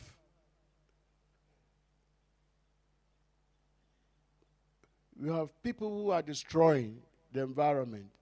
Rivers. I used to go to Samaboy because I'm a member of a company over there for board meetings. And Riverton is completely, it's like, this Milo. Milo with milk in. That's how it is. They have destroyed the whole water. So the company there has had to build boreholes in the town to help the citizens. You are destroying the ability to use what they know about fishing to get fish. Now they cannot do that. It's very, very pathetic. So, and brothers and sisters, this issue about sustainable ecology, which Pope Benedict called intergenerational justice, is so important that each generation, therefore, apart from making it impossible for it to be unavailable to the generations yet unborn, each generation should take the natural environment as a loan and return it as good as you took it, or even better. Each generation, this is coming from the readings that I've made. It's one of the things one of the bishops have said. No, this one too was said by Great Britain and UK, England and Wales Bishops' Conference. You take it as a loan. And when you have taken a loan, you pay back. And sometimes you pay interest on top. So return the land, return the environment to your successors in as good condition as you took it, or even better. If that is a policy that way, then if somebody cuts a tree, he would then say, oh, let me put another tree in its place, another tree in its place, so that there will be, the forest will be there. Now, if you go to the forest, you cannot get Odum. Odum is priceless. If you take Odum to England, you have a lot of money, but you can't get it now. Why? Because it has been cut and not replaced. And so biodiversity has taken a whole lot of living things out in there. There are others that are becoming extinct. Ghana used to be the prime area to go for hardwood, but now they are not coming. They are going to Cameroon and Brazil. So, the environment is so important, and do not see yourselves as this is your time, and so you must make good use of it. See yourself as someone who is being made a steward of that property, which is the land, and you must leave it in good condition, tend it. And there's so many good ways available to make the forest remain. The Forest of Dean in England, I went there when I was working with the timber. I went there, and they took us through the Forest of Dean. No, the Forest of Dean has been there over 200 years, but you will not see that this has been there, has been replanted. You will not see it. You think that it's natural, because each tree that they cut down, they put one back there, so the biodiversity continues. It's very, very important that some of these things can come about if we bring ecological studies into our classroom situation right from the beginning.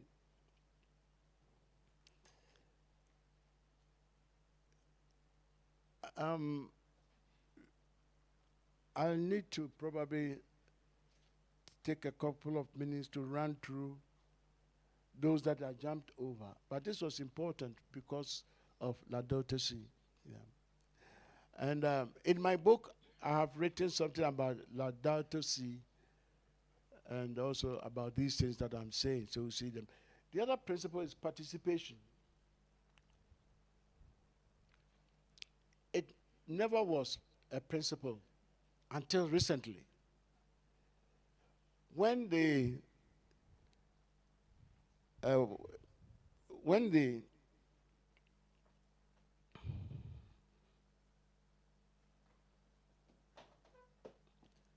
when this book, before this book came up, it's a compendium on the Catholic social doctrine.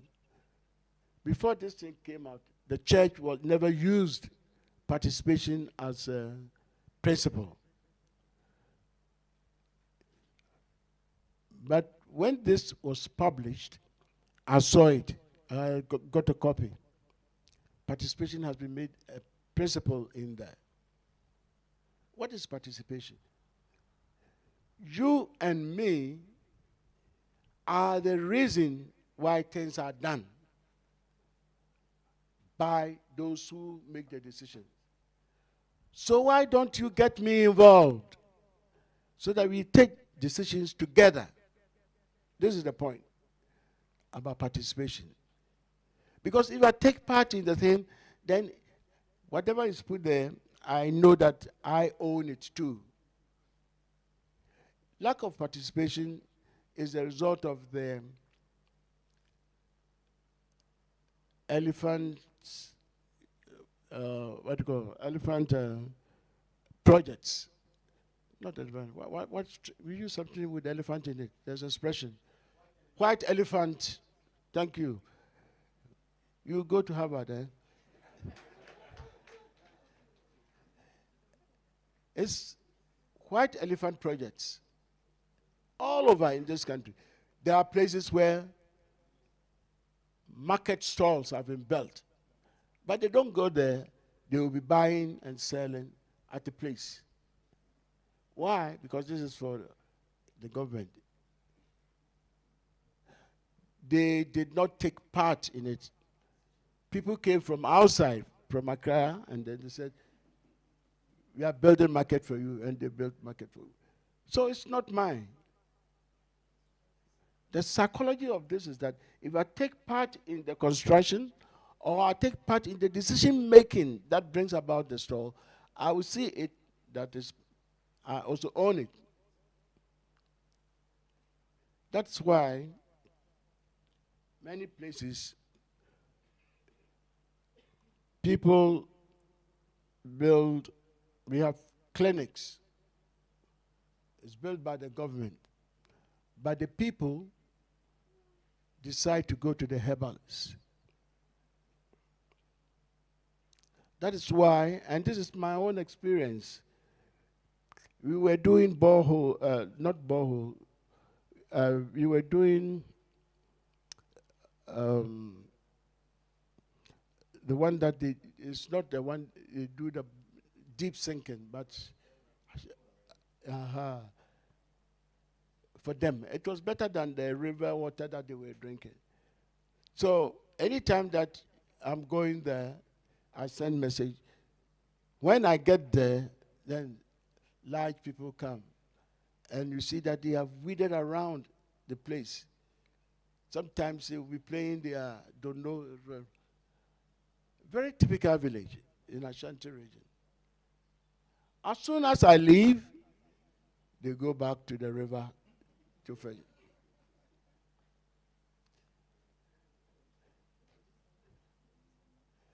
You see, so what is this? Anytime I come, everything is okay. When I leave, things go bad.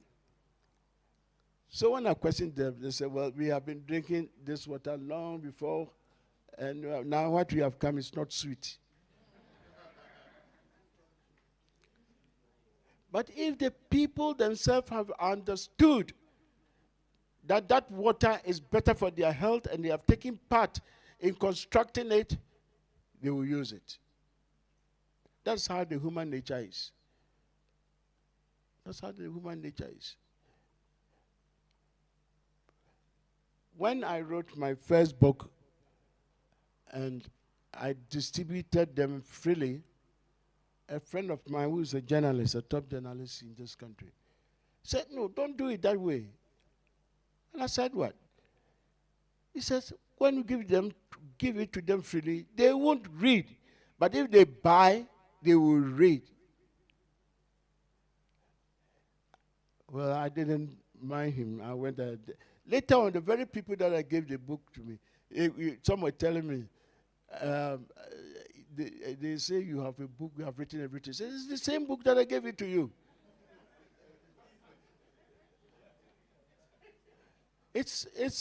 I don't know what it is.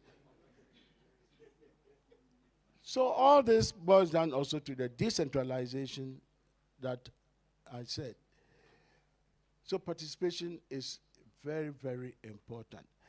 And it is participation that is making people willing, to join government programs. But if they are not participating, participation is not just come and let us do the school. No. Participation should be at the ideational level. That is the idea. You bring your idea, I bring my idea, and then you say, oh, then let us do it.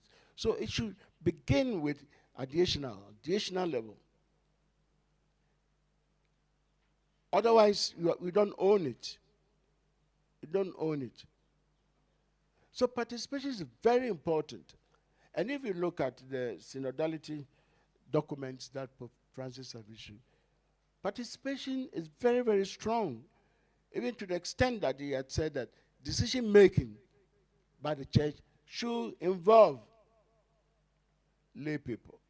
I don't know where he's taking us, but this is an example. It's becoming more and more participatory. Participatory things are being broken down because things that if they are there, this woman, Mrs. Beckwith, now he's under secretary. He can vote. He can vote on decisions. And the other woman too, it was been appointed. So women are becoming part of decision making in the church. Gradually, it has started. Lay people, men has also been. So participation is a very important thing. And I'm glad that in the past when I used to talk about participation, people were not comfortable. But now the church's own document, it has it. The other thing is universal destination of goods.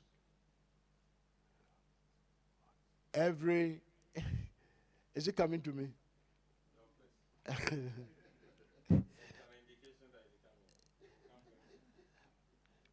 Universal destination of goods, created goods. Everything is for the purpose of man. Whether it was made by you or it was made by somebody, it's for man. So goods should go to people, not be hoarded. So the principle is that universal destination of goods is man. We cannot see it. And then the other one is good life is not abundance of good. If you want good life, it's not about wealth. It's not about material. It is about you being able to display your humanity, which enables another person also improve his life. That is what, but we think that, that's why I don't like the definition we give to success. There's a lodge that has a thing says, go and do this. I'm successful. Why are you successful? But you are doing it because you must get money. You must own buildings, cars. That is what they call success. And these people pray for that.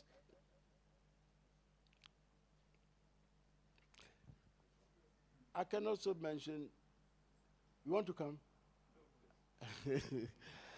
Just wage. Just wage. It was not part of the principle until recently. Anybody who works, if you're a man and you work, you must get a pay that will be enough for you and your family. That's what the church is saying. You must be paid in such a way that you can take care of your family.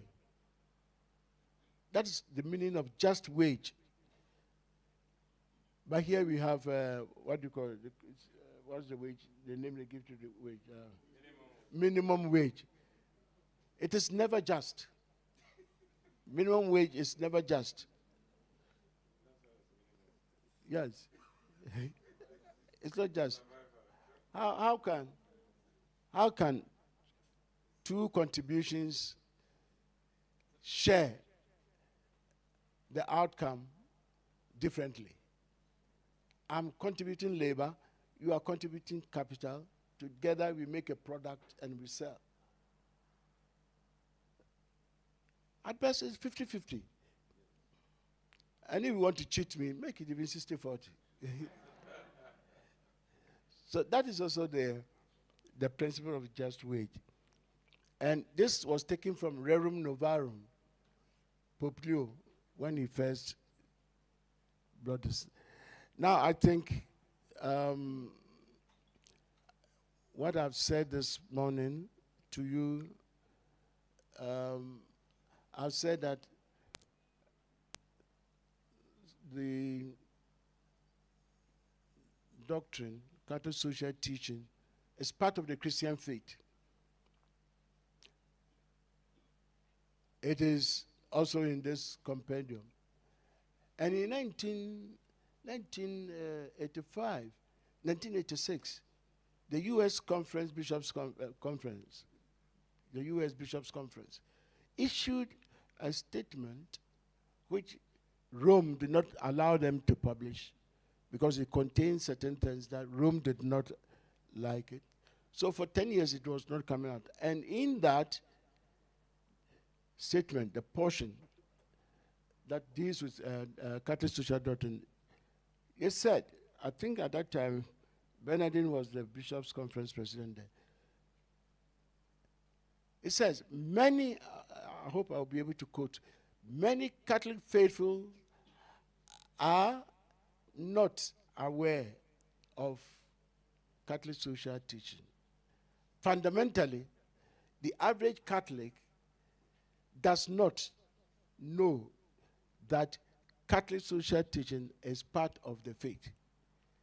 It is time now that everybody understands that the Catholic social doctrine is part of the faith, and we must practice and share it. The Bishop's Conference, and now that is being used everywhere now. So we in Ghana too must tell ourselves that Catholic social doctrine is part of the Christian faith. Because it ennobles and enhances humanity. It promotes human dignity, moral dimension in all things, and the principles are the guide. So in my conclusion, which I'm going to make another concrete suggestions, I made one before. Charity, I've said, is a Christian ID. Charity, if you practice charity, you have ID, and that ID is a Christian principles that you cherish. Pope Francis has said in that book, Laudato et Exsultati, that, and I quote, though the primacy belongs to your relationship with God, but do not forget that the ultimate criteria that you will need the last day is how you have what you have done for others. It's in that book. The same book that he says charity is a Christian ID. And it's our Pope. Some people don't like him. I like him, but sometimes he surprises me.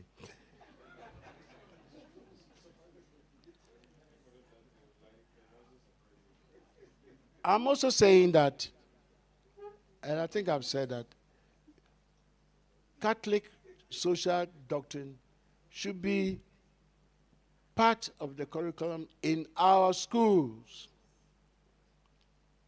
The laity, a majority of people laity, you have a responsibility. You are many. Why can't you take it upon yourselves and always want the priest to start before you say, we are joining you? Start it. You know, you can read the Bible. You can read documents. Start things yourself. So I charge the laity to, apart from practicing and studying the Catholic social teaching, they should also make sure that it is inserted in the curriculum of the schools so that it's learned.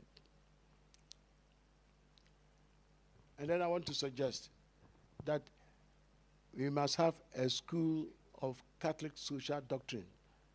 Any diocese can start it. Any diocese can start it so that you train trainers. And it continues. Maybe you don't need money. When there's vacation, you use the schools. And we do this until we are able to get money, and then we build proper centers for such education. My brothers and sisters, I want to end and say this canticle, which you all know, but maybe you don't take it to consideration. Catholic social doctrine can be symbolized by this. I was hungry, and you gave me food. I was thirsty, and you gave me drink. I was a stranger, and you welcomed me. I was naked, and you clothed me.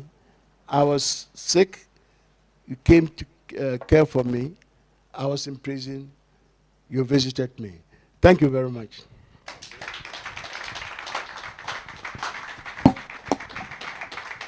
This is a wonderful. Let's get spontaneous. Great.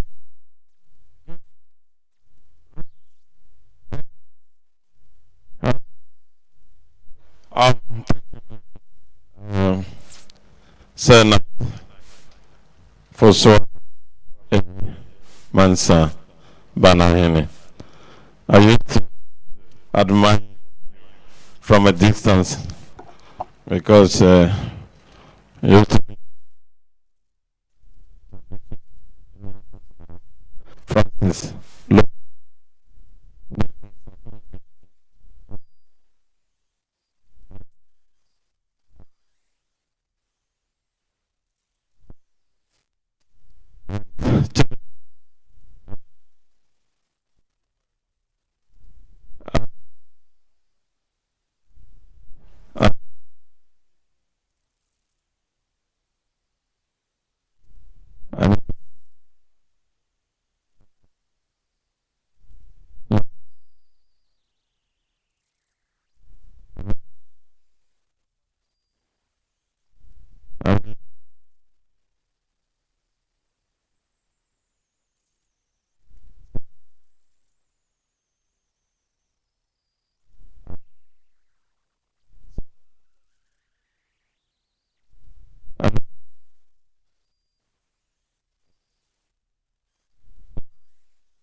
So Alex,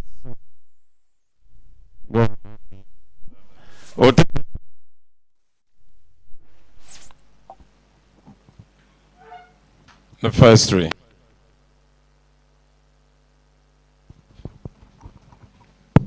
Please. I would like to commend our speaker in a very special way, and also commend the Bishop's Conference for this workshop. It is not actually a question, but I want to say that in the past, we had seen that the encyclicals, to be precise, were not even known by the laity, by the lay faithful. They are only taught in the seminaries, and there are also shelves in books. I mean, in libraries. Now, we are beginning to implement. There are many encyclicals, but now we are starting with this one. We are saying we are beginning to implement, see how we can implement this Laudato Si. I would like to say that it's a very good idea, but we shouldn't stop there.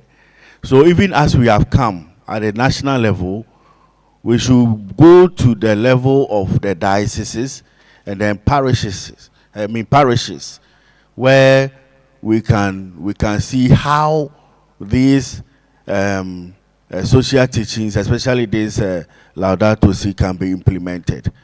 Thank you very much. And it depends also on the area. So many of them will have a general discussion, but when we go to our specific pastoral grounds, that is where we have to look at how they can be implemented at the pastoral ground specifically. Thank you very much. Oh, I have a reaction to that. But the second question. Thank you. When Senate was taking us through the principles, I tried to see how the church can take the lead in ensuring that these principles are achieved. But when he got to principle number 8, just wage, I began thinking, because yes, in Ghana, what we all know is that we are all paid minimum wage. But I'm struggling somehow to see how to describe the wage, for example, our church pays to people who work also in the church and within the church. I don't know whether it would be fair to say it is an under minimum wage, or it's because it cannot be described as a minimum wage. So just as we strive to see how we will use these principles that the church teaches us, I would like us to focus also on the just wage part of it regarding the people who work within the church cycles. Thank you. Question number 3. Thank you very much. I saw on the slides a point on the nature of the doctrine, and I wish some light could be thrown on a particular point, which I saw that theocentrism and anthropocentrism, no opposition. Yes, the light I want you to throw on that point is that, we know God is a spirit. And how do you explain this point to my understanding as far as Galatians 5:17 is concerned? Just a little bit of light thrown on that. Thank you very much. Okay, thank you very much. So that's the facilitator will respond to them. Starting from the third one, the last speaker. Theocentrism and anthropocentrism simply means that man is not against God, and God will never abandon man. So you do not have to think that you can love God Are you gone? You can love God and disregard man.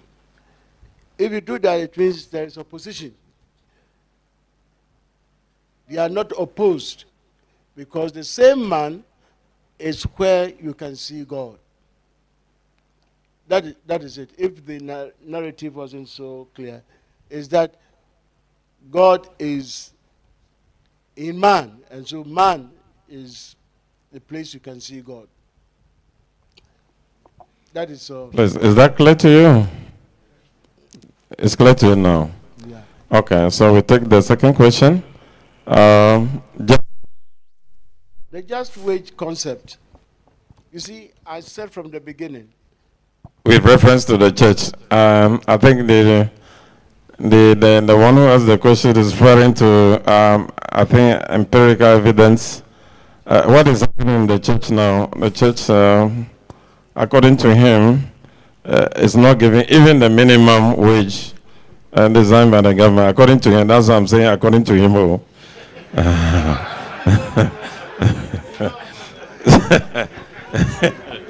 So.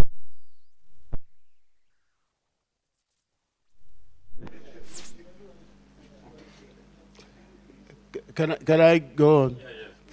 You see, Catholic social doctrine has the character of making things difficult. It takes on controversial matters, but it says this is the way. Just wage. It's not easy to practice just wage, but it says that is the way to go. It is saying that because capital is taking more of the profit which has been generated by the man who puts the plow on his shoulders. So give me wage that is substantial. That is all that it is saying. It doesn't say X dollars, or say substantial, so that he can take care of himself, to bring back his dignity, and he can also take care of his wife and children. That is the whole concept. But minimum wage, I don't know if it is higher than the just wage. It depends upon those who are doing it. But for the church, I've worked for the church before. What you have said is true.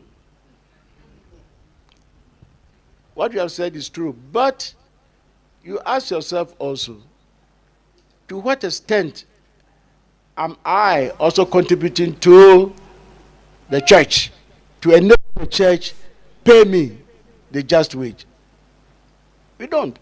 These days, if you go to church, you can ask the priest. People even put coins.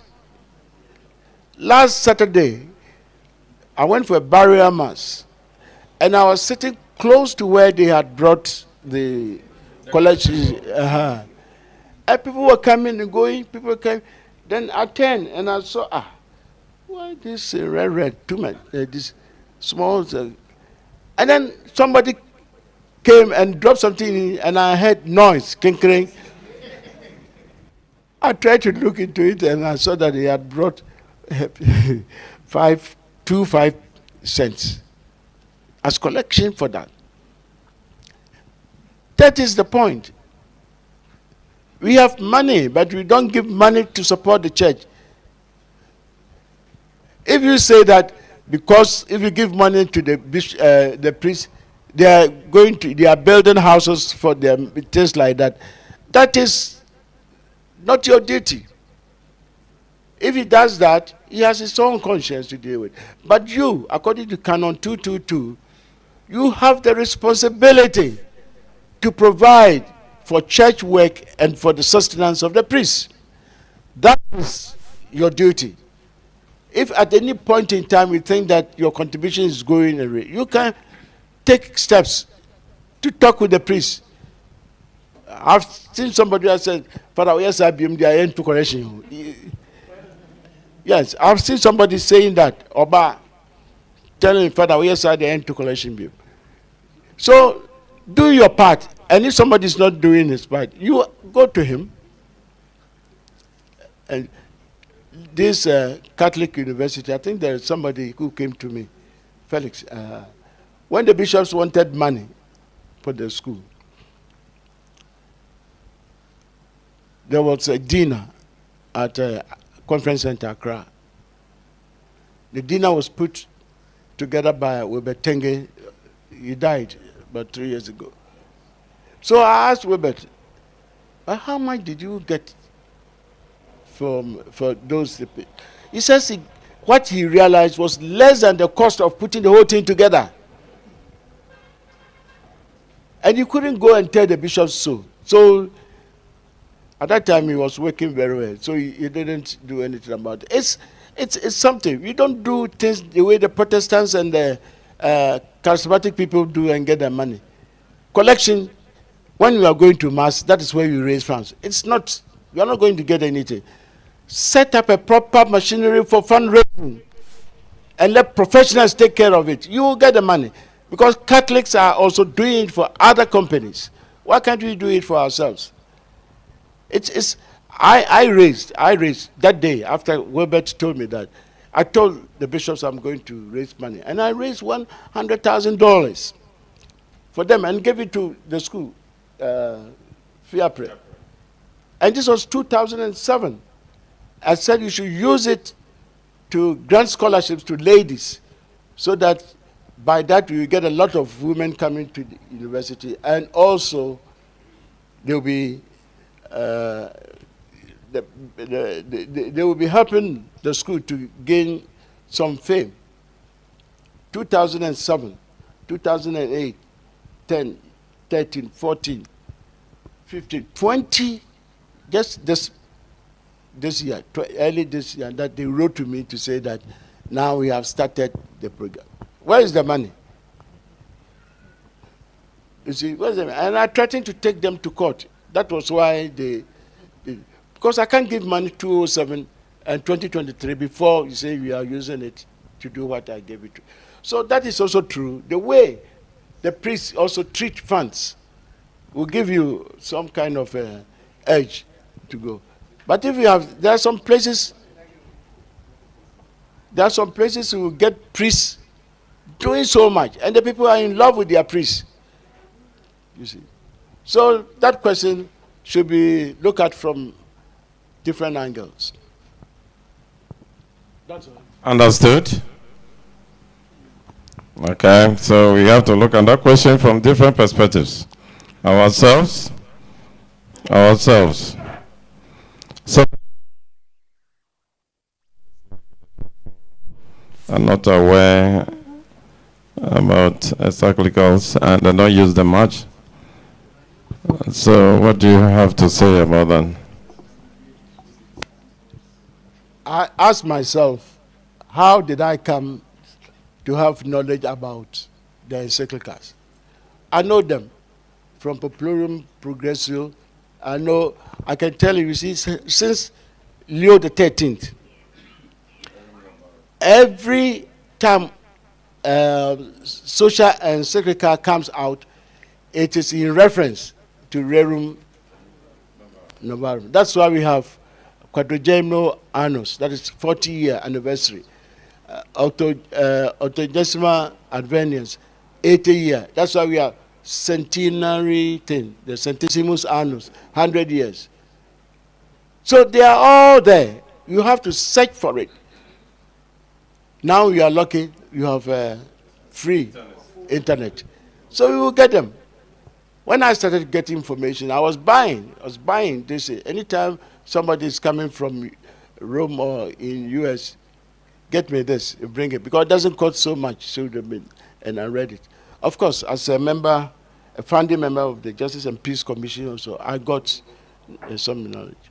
So find out where you can get encyclicals and buy some, like you buy your shirt. You'll be okay. You can hand them back.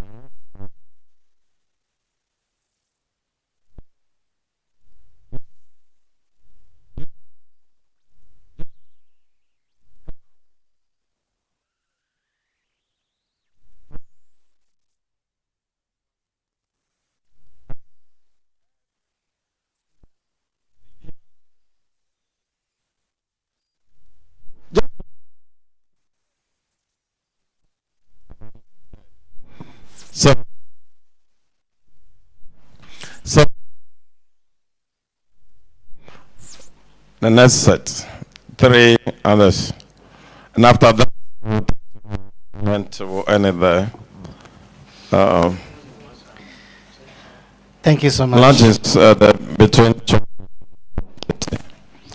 So we have a. Yeah. The fourth question. I just want to ask on the issue of the common good.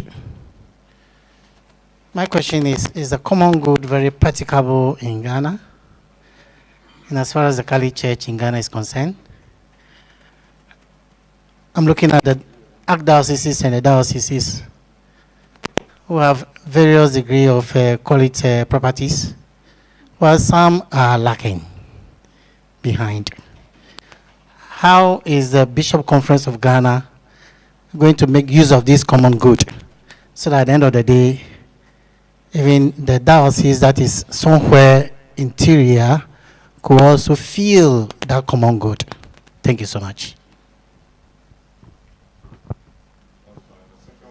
Second one. My question is on the teaching, the social teaching being taught in schools.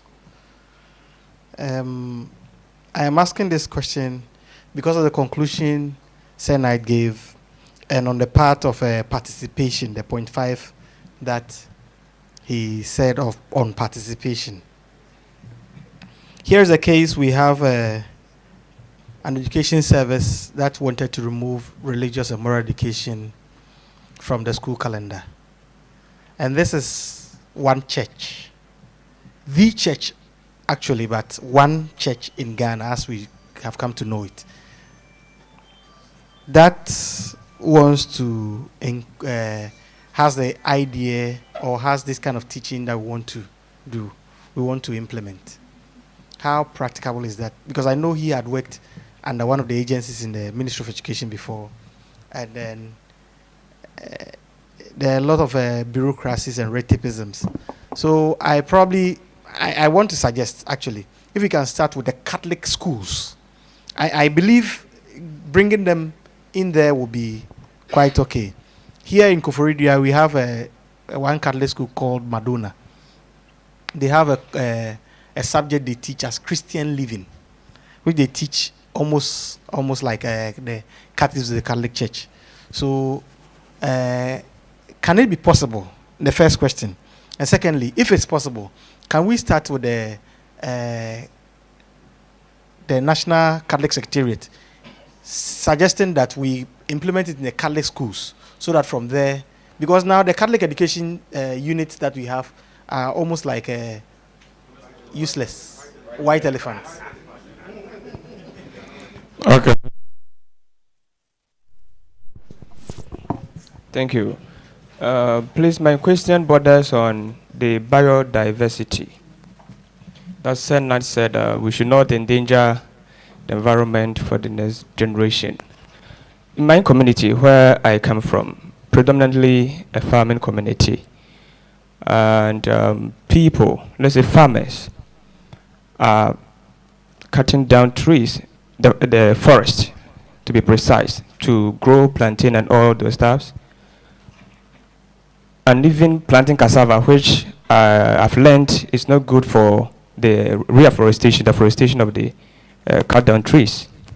But that is happening because they've paid some money to forest guards and others so that they can do whatever they want to do. What can we do, having this training, to, if not to stop, to limit the rate at which those forest reserves are being destroyed? Thank you.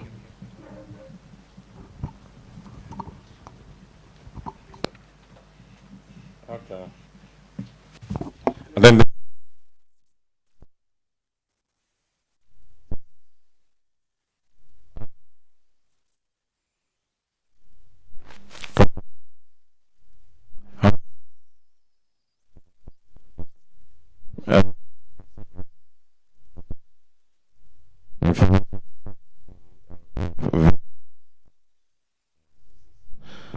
and Yeah.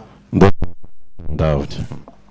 The common good for me is, after human dignity, the common good is one tough area that the church has been commended even by ILO for bringing it up. The common good can be practiced by even non-Christian organizations, because everything there is about what happens. Even though those of us behind it have our point, we are coming from a Catholic point of view, but nobody can say that this is Catholic, except that he sees me as a Catholic, then he thinks it's a Catholic thing. So the common good, that's why the name is common good. It's good for you, it's good for me, it's good for him, it's good for her. And you are saying that how practicable it is.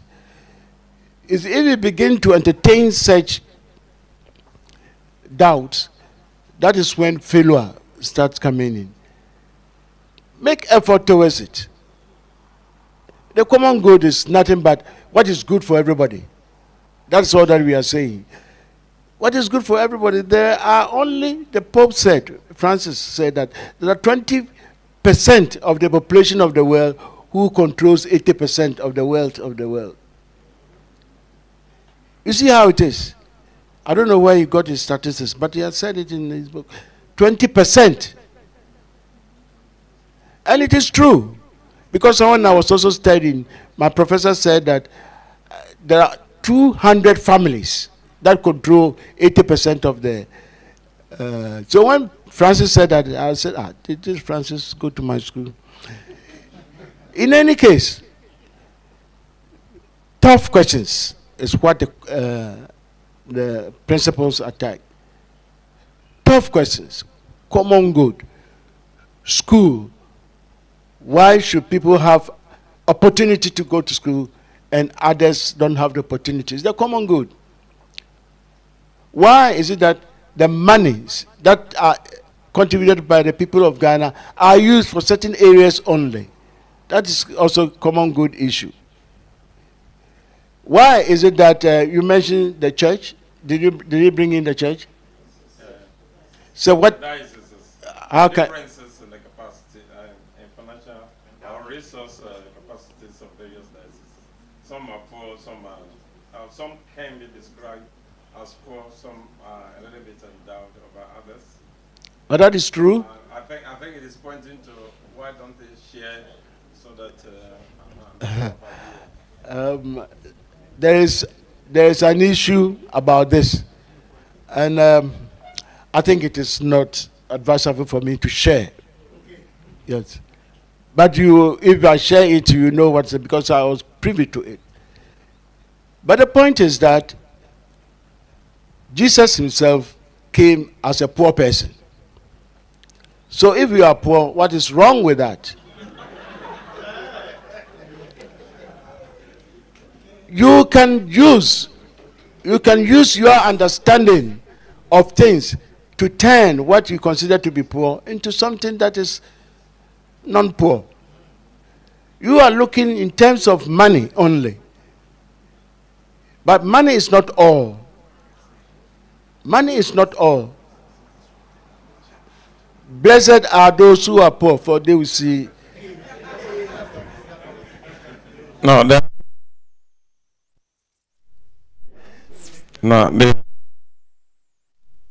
if you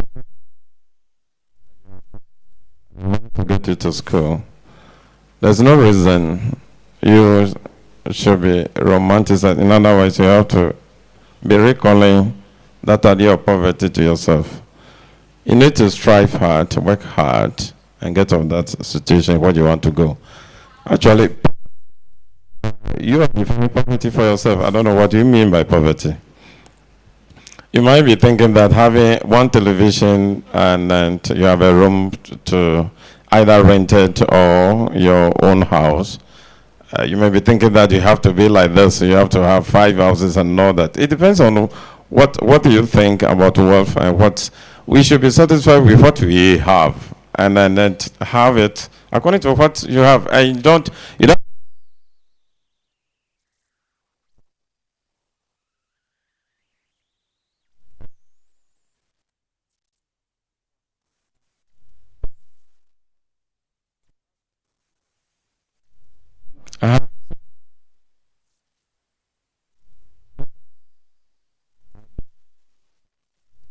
if we are in a particular, we feel this is poor. We have people living in their houses. You see, what is failing is the ability to put ourselves to work and to thinking about new things and how we can do new things to move forward. So if you're a parish priest sent to a particular parish, and then what are you to do? Do you leave it like that and go? You're go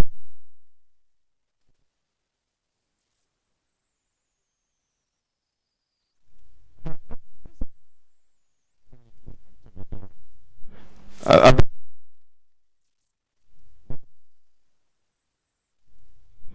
uh,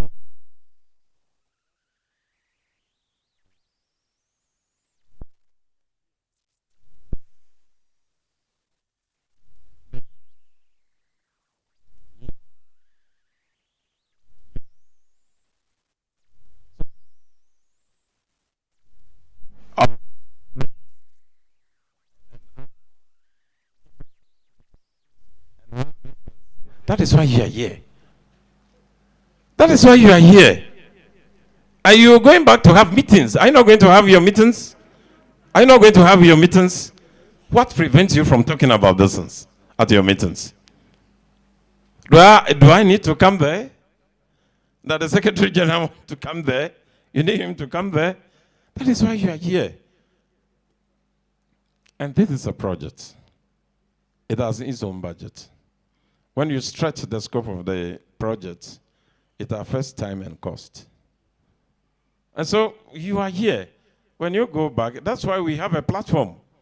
And so we'll be asking you what you are doing. You are representing either your president or somebody. What report are you giving to your bishop, your president? And how are you doing it at your meetings? Please, let us not ask such a question. Let's not ask it at all. Because we are going back. We are going back. We are meeting. You are going to meet. So do something, please. Okay, I think that's answering. So because we'll have the conversation again in the afternoon. So we take the second presentation. Let's come to the mission, and then let's begin. Let's give a hand to Sir Knight.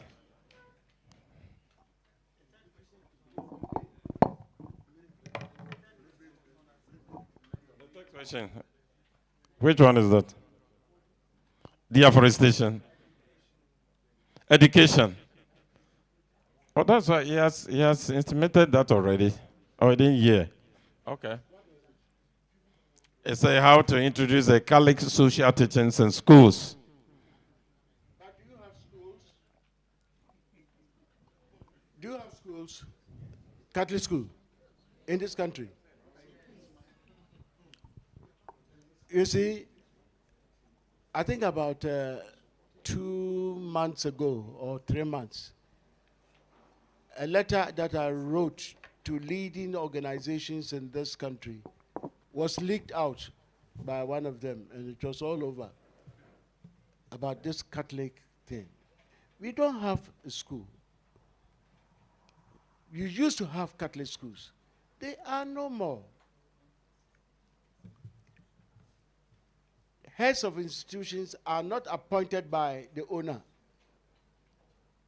The owner can't get the curriculum influenced by the church. So it is difficult, very, very difficult. You know, when you were the one who mentioned the religious thing, religious education. Do you know, at that time, I saw that everything has been done. Anna Moa-Mensah was the chairman of the committee. They have done everything. When it got to the ministers for the final thing, when it came, religious education had been removed. So there was somebody who didn't want the education curriculum to include religious education. So we had to go to J.H. Mensah, may he rest in peace, and a few others. He stormed, J.H. Mensah stormed the ministry before it was entered into the thing. So we have a big opposition. And lay people should be able to stand up. That was the content of my letter. And challenge the government to give back the schools to the owners. Then we can do things like you are saying. Then we can teach Catholic social doctrine in the schools. But we don't own them. We don't own them. Now Muslims are also fighting with Christians for place in Catholic schools. And the government has no policy on sectors, except to say that once he has been posted to the school, we should admit it. And there's no agreement whatsoever that the schools were given to the government. There was no agreement. So that is an issue that I think Catholics, laity, can take up. It's not always the bishops to stand up before we say we agree with the bishops. You also go forward and let, excuse me? You agree with the bishop. They also agree with you. Is that what he's saying? It's Hello, very, we very are not important. getting that. Will you want to say that clearly so that we can hear? So, for me,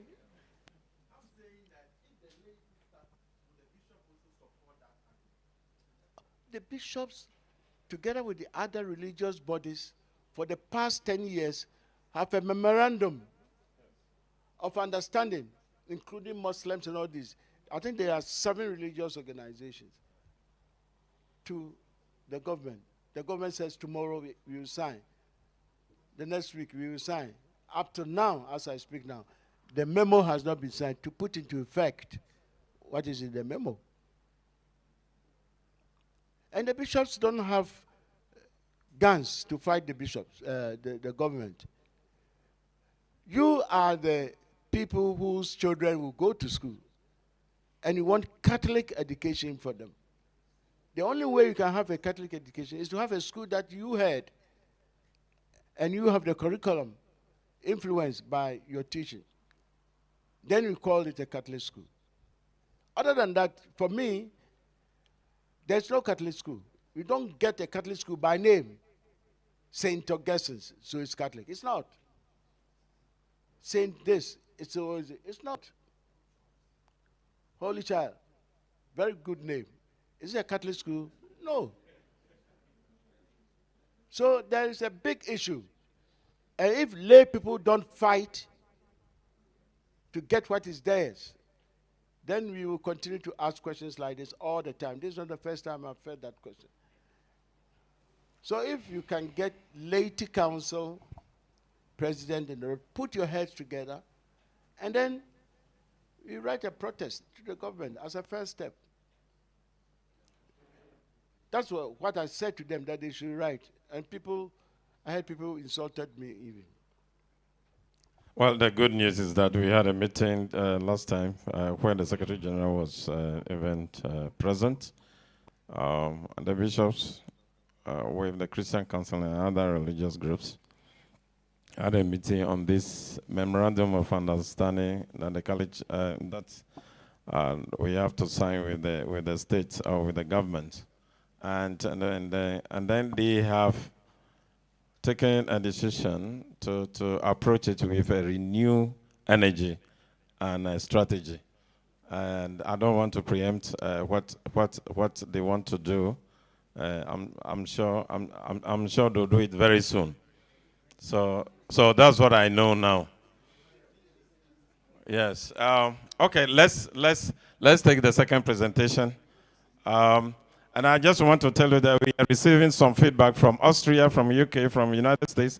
They are following what we are doing here, and some are saying that we should even make the presentation discussions available for them. Some say they are writing thesis and on aspects of the Catholic social teaching. So what we are doing, many people are looking at you and they are listening to what, and they are following what we are doing. So the second presentation, please. Please, I have this book, and then I hope everybody has that. What? The Secretary General wants to say something? Okay. All right. The Secretary General might be leaving in a moment from now. But I just want to announce that before, and then to express our appreciation to you for making yourself available and representing the ideas of the conference. We thank you for your presence, and we wish you a safe journey when you return to Accra. He has a very important assignment to take up at the office with the president of conference this afternoon. So when you don't find him around, you don't see him around, that is the reason. Thank you very much.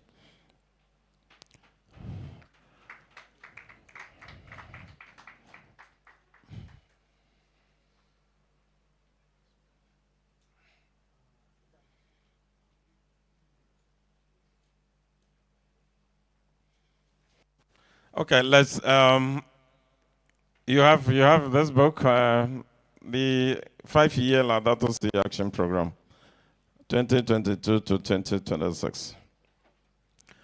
The Laudato Si encyclical was promulgated in 2015 by Pope Francis, as you know it. 5 years down the line, he celebrated a special anniversary in which he called on Episcopal conferences and people of goodwill to take concrete action in our time according to your environment, to be able to do something about the crisis of we are meeting our time now with regard to the environment. So the Ghana College Bishops Conference put up a committee. The committee comprises the Secretary General as the chairman, the Assistant Secretary General, and then the Director of Education, the Coordinator of the National Literacy Council, the General Secretary of the Youth, the Executive Secretary of Human Development, Director of Governance, Justice and Peace, and the Director of the Center for Human Development, myself speaking here. And by their own wisdom, they make me the project lead for this program of the conference. So this book was developed, or this, you can call it pamphlet or what, a journal, or whatever, was produced. Now, the Pope itself has selected 7 goals, and that is universal. That goal is universal. It applies to everybody. So the first goal is the cry of the earth. The second goal is the cry of the poor, ecological economics, adoption of sustainable lifestyles, ecological education. That is where the MOU is very relevant, changing the institutional and the curriculum of the schools to reflect the care of the environment, ecological education, ecological spirituality. Then the 7th goal is community engagement and participatory action. That is bringing to, that has been explained to you already. But we are implementing the books that are being distributed, you are not to read it now. So have time to read it later on. So we are implementing ecological spirituality. That is goal 6. And that is what the project is about, and that's what we have been doing. I'll take you through that, but I'm just giving you a hint. So this book, which is a 5-year down the line, it will be reviewed after 5 years, tells about what the conference intends to do with regard to the environment. And so you have the background there, and that is how the book came about. And then the matrix, that's what actually we are supposed to do. So you see the Ghana Catholic Bishops Conference action areas. In other words, what they want to do. So the first thing, tree planting. See, the government of Ghana is also doing this tree planting and calls on the citizens to be doing that every year. The Ghana Catholic Bishops Conference is doing the same, which the youth, the laity, all of us are doing that every year. And we do the tree planting, and that's what we are doing. And it's one of it. So if you open to page 4, you see the action areas. You see the responsible actors, those who are invited to do something about this, and then those we collaborate with, and the time frame that we're supposed to do that, and then the indicators. In other words, when you are doing that, there are certain things that you must look at, or the measures. The measures. So if you take a particular action about, like, for example, tree planting, the one indicator is total planting area, number of trees planted. So these are the feedback we will need from you in order to write a report about this book. So that is about this book. It's for you to go and read it. And then implementing it in your parishes or dioceses or wherever you are working, look at the action areas and look at what is practicable to you at your environment and to do something about it. The Catholic Church is doing the plastic waste collection, and then even there is a plant at the north where some rubbers are processed for a company in Accra. So these are the initiatives the church is doing. The youth they are doing so well by collecting plastic waste and then electronic waste. These are all ongoing in the church. These are practical things that the church is doing. And then, besides that, we are embarking on what I'm going to present to you, what we call advocacy. It was already said to you that 5%, only 5% of the plastic waste that is processed. What about the 95%? They are on the shores of the seas and river communities. They are all spread out in our communities and in our villages and towns. Sometimes you go to places and you are greeted not by people, but by filth, plastic waste all around before you even enter the town. Sometimes when I see it on the TV, I even lose appetite for my food. It's so bad what we see in our communities, but how do we address it? It is about change of mentality, change of minds and attitude. That is what the church is embarking on. Please, let's start. So we see in Ghana the pattern of environmental crisis in Ghana. See, slash and burn. The family mentor, the practices, cutting down bushes and all that. That's the way we make our farm, is that not it? Our parents, they cut trees down, they bend them, and nothing grows on that. They only take their cassava, their plantain and something, and then they leave the land bare. So they destroy the soil fauna and flora, and those things are never regained. It will take years, donkeys of years, for these things to be replaced. And then also timber and lumbering.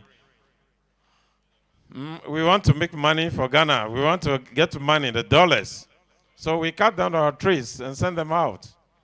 And sometimes we do this indiscriminately, without control. And then the wildfires. I think we are still experiencing the wildfires. Is that not it? During the Hamatan, the whole place is burned, including villages. And sometimes our wealth, that is kept there. Sorry, let's go back to it. And then mining. I don't want to talk about the illegal mining. And the illegal way of doing things, which we refer to in Ghana as galamsey. Paraphrase. Many people who champion this, they are cartels. I call them cartels. They are the ones who build our churches. They give money to you to buy roofing sheets. They They build a water system for you at your parish houses. Who are you to question them? Where do you get the money from? But we know them. You know what they are doing, but it's like we cannot do anything about it. It's for us to begin to rethink about this kind of things. And then the government's effort to increase investment. So at your forest has been a debate over time. Foresters, no? Chinese, bring the bulldozers and bring the technology. And all these things are done uncontrollably. And then the fuel demands. Still, our communities, they still depend on, many of them, charcoal and firewood and all that. Even in Accra, day in, day out. You see, the sad thing is that when these things are done, they are never replaced. See, they are never replaced. That is a sad thing. Then sun winning in the region of Oti region. And that is where it is common. You see, that is why it is. Sun winning. Sun winning. People get this arable land, and then they go and think the sun, and sun, and sun. And people do not have even the land to farm anymore. Land grabbing is another one. And companies, large companies, industrial companies come to the country.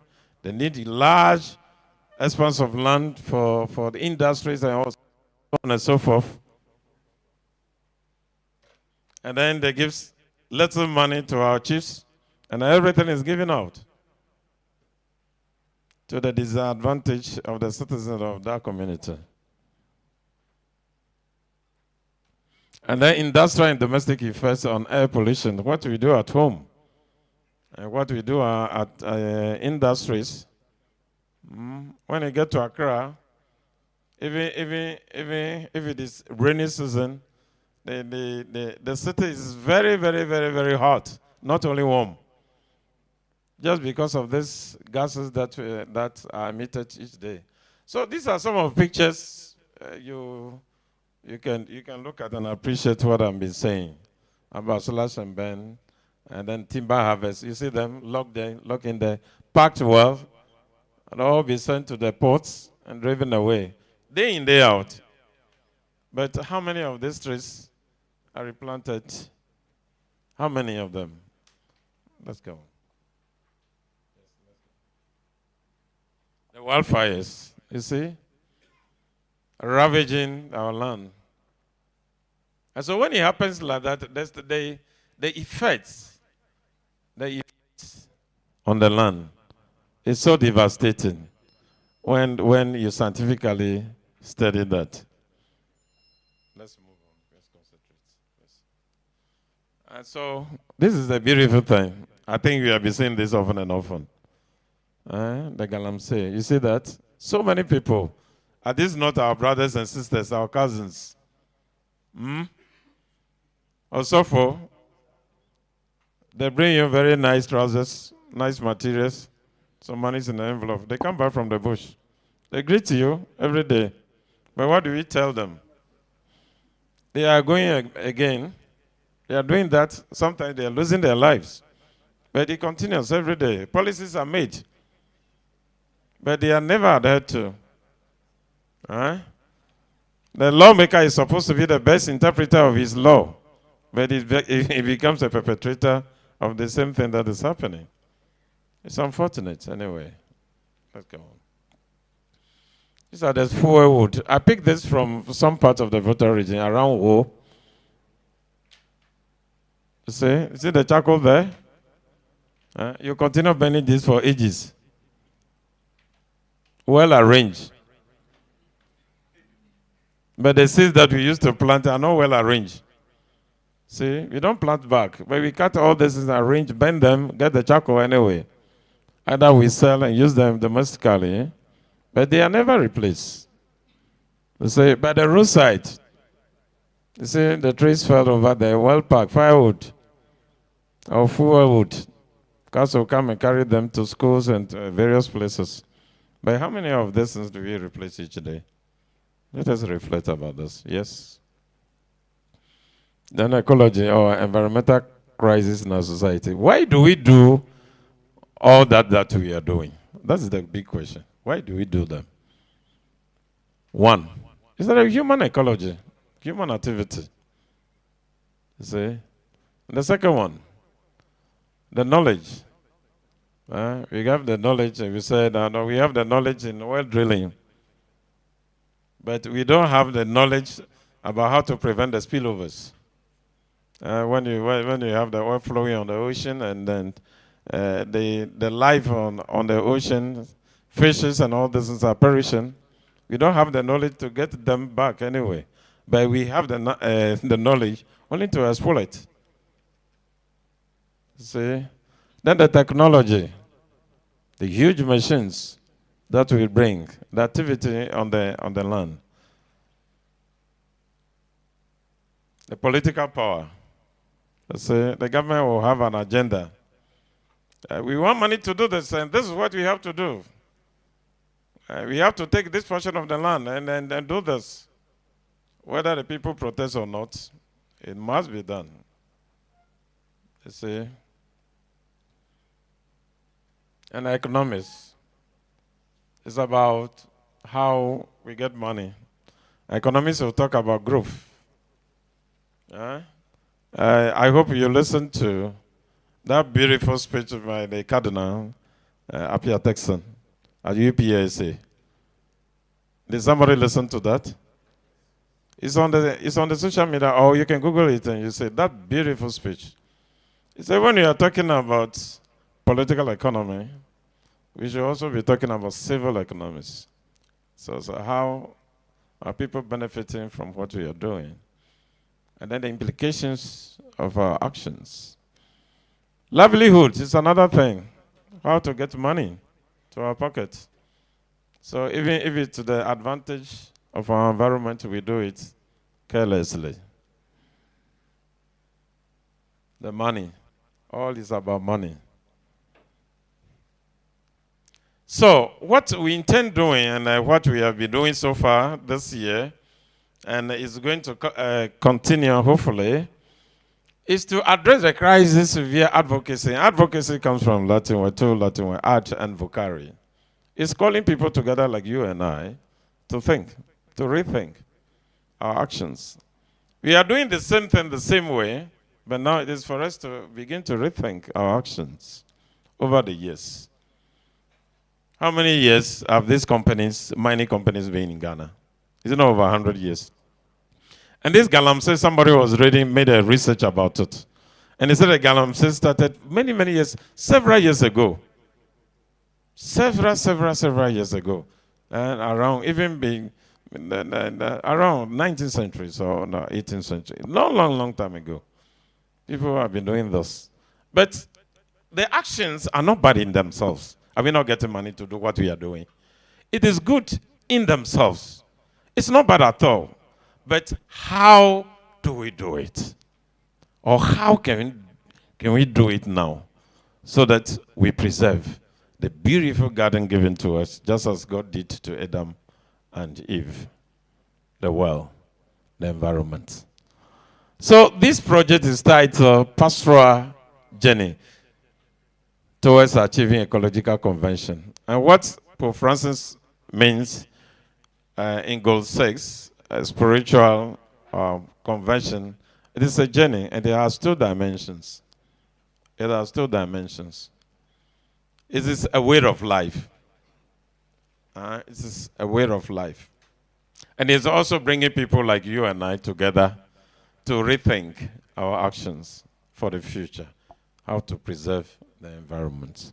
And so the objectives we have set up this year is to enhance our liturgical celebrations of sacraments, sacramentals in respect of the environment. So this one, I will show you later on. And these are the objectives. And the second one, to train children, students in morals and values and notion of sun as it reflects on the environment. And also to ensure conscience formation and discernment through catechesis. It's about change of mind and a change of behavior. And how to relate stewardship, labor, work, and prayer towards changing perceptions and influencing attitudes on the environment. This is where what we are doing today also, or the first presentation we had also as came as a part of it. And then finally, we want to monitor and evaluate emerging issues, because we'll be asking you questions and you'll be telling us feedback from the dioceses and parishes. And then intended and unintended effects, because things that we are doing now, we don't see how it's going to affect people, whether it's affecting them negatively or it's affecting them positively. As I told you, I have some friends in Austria and wherever who are giving us some feedback of what we are doing here already, will tell us the way forward. So this is what we are doing. This is the implementation plan for this.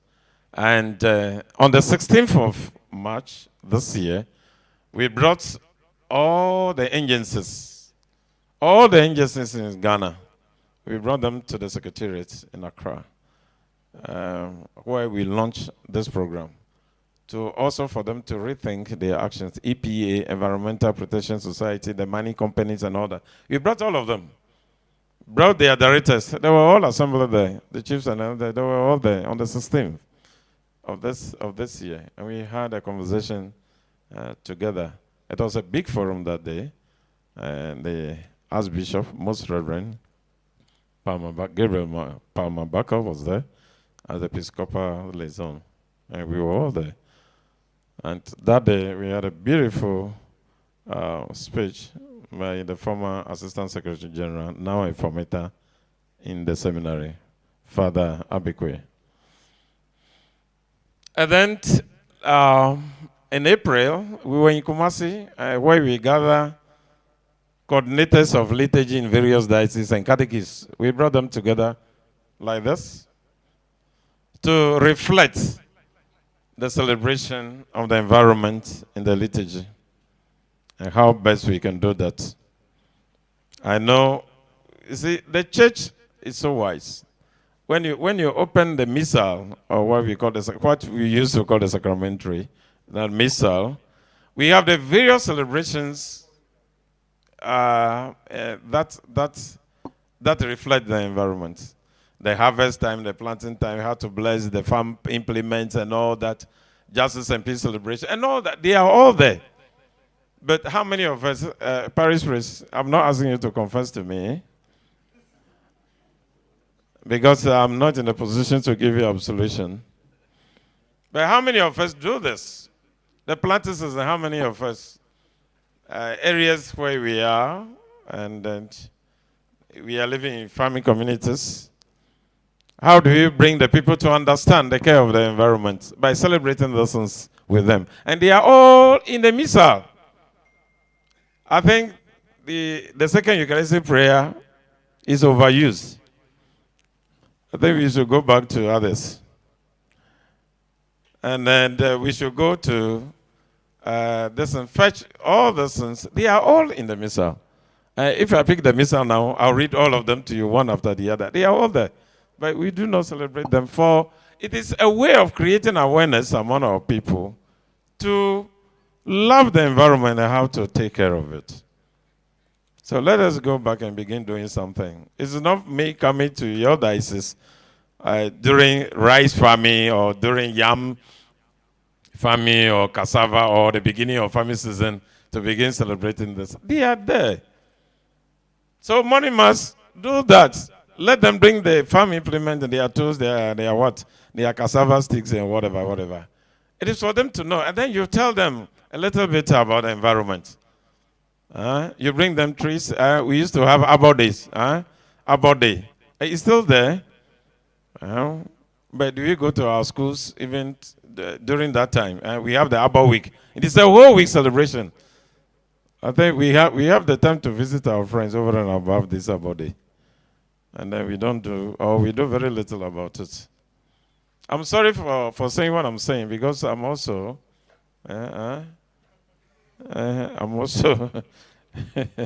we say we don't have time, we don't have time. All the time is we don't have time. But who has time?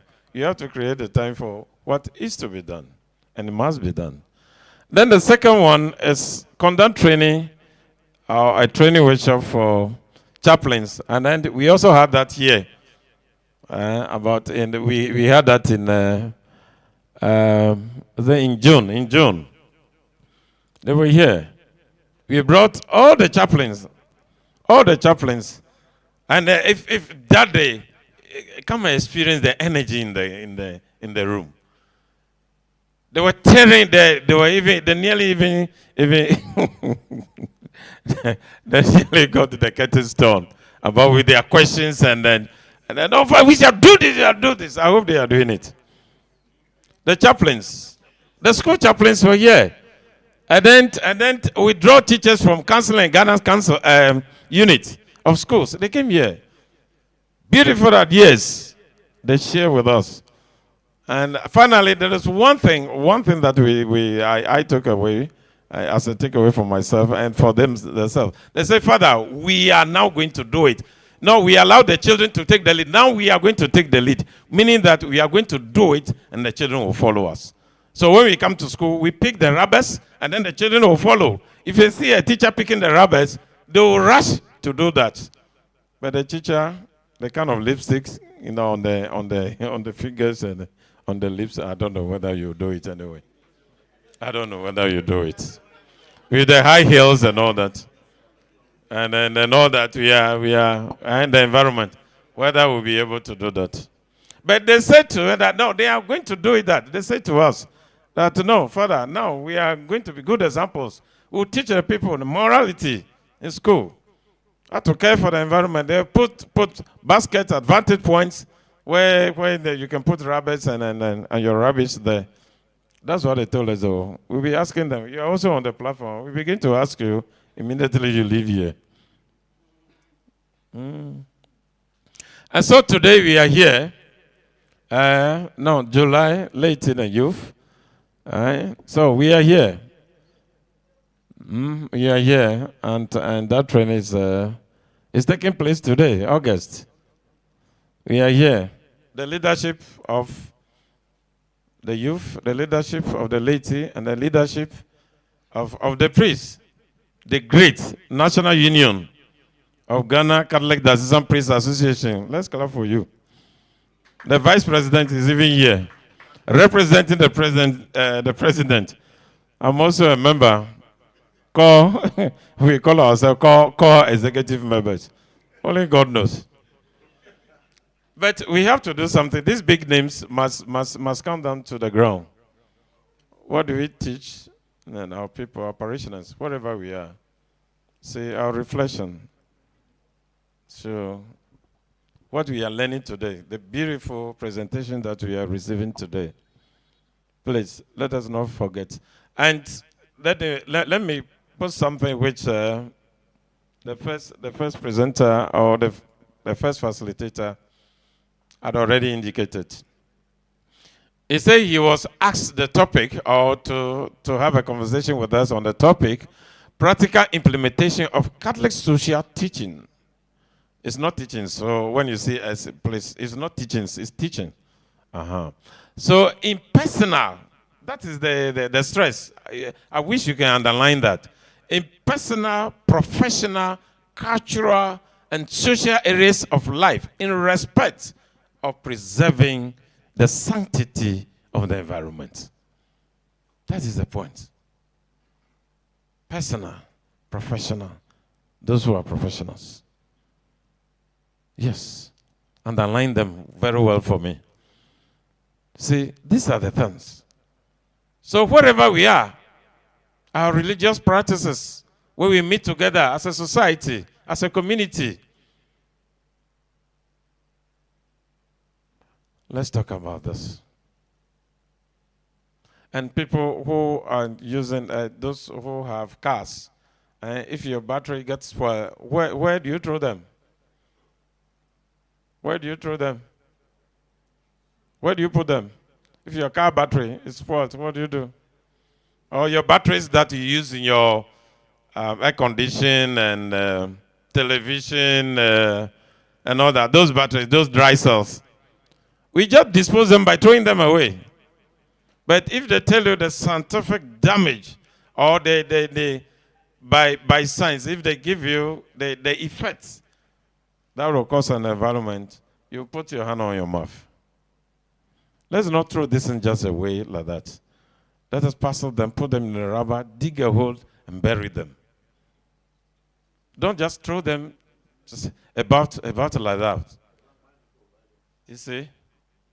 So, but it is because either we do not know or we know, but we do not want to do the right thing. And so from here, we are going again to have the clergy. We get some of the priests again. We get some of the sisters again. We get the assistant development coordinators, the justice and peace again, and some people to again think about responsible stewardship, labor, work, and prayer as it relates to the pastoral planning method of the Ghana Catholic Bishops Conference that constantly awakens the consciousness towards environmental protection and dignity of life. We'll be having that also. That will be the next one. And some of you probably will have the opportunity to. I wish we have a new set of group where you don't send the same people to that training so that you allow others also to benefit from this training. And then finally, we'll have an evaluation session in Accra, and we'll invite some of you again to come and to think with us all that we have done to what we call emerging issues or issues that you are encountering when you go back to your diocese or parishes, and then we see the way for how we can design the next one. Okay.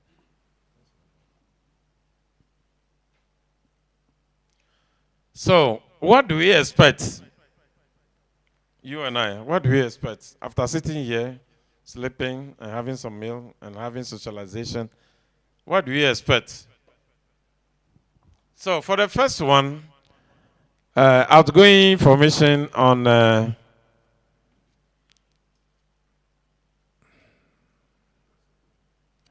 okay, this is not outgoing, it's ongoing. The ongoing information on liturgical celebration for clergy and religion, the one that we had taken already, to increase trust and confidence in the practice of the faith and as it affects the environment.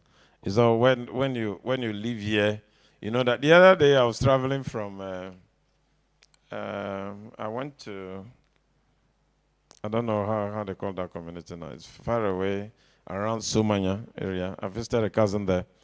And then we had a meal after that. I emptied my bottle, my water bottle, and then I had a parcel in the rubber and all that before I got into my car. And the place was so bushy, I could have left it there. But because there's some way, some way, a new way of thinking, I put those things in my car. Drove all the way from there, and when I got home, I packed them and put them in my dustbin to be carried and disposed properly. I'm sure in your communities, as a priest, when you walk around, you are visiting your faithful in the communities, and then you see people still doing that thing. Do you know that? Do you know that thing? They raise that thing and put that thing and go and squat somewhere. You still see those things. Don't you see them? Yeah, they still do them. Some people still do those things. And sometimes we see them and then we don't make any comment about it. We should be bold enough to be making comments. I saw a young man one day. I was driving through. This is terrible. Even in Accra, you see people holding that stick. You know the stick I'm talking about. They hold that stick and it's urinating. And somebody can take a picture. And those of us who are priests, be careful. Our Monsignor used to tell us that a priest in a girls' school, on vacation, and he went to the city where some of the students were. And unfortunately for that priest, he stood by the roadside somewhere behind somebody's building, and he was doing the thing, urinating. And then the girls, you know the girls, they are very, quickly, so they saw it. But they didn't say anything.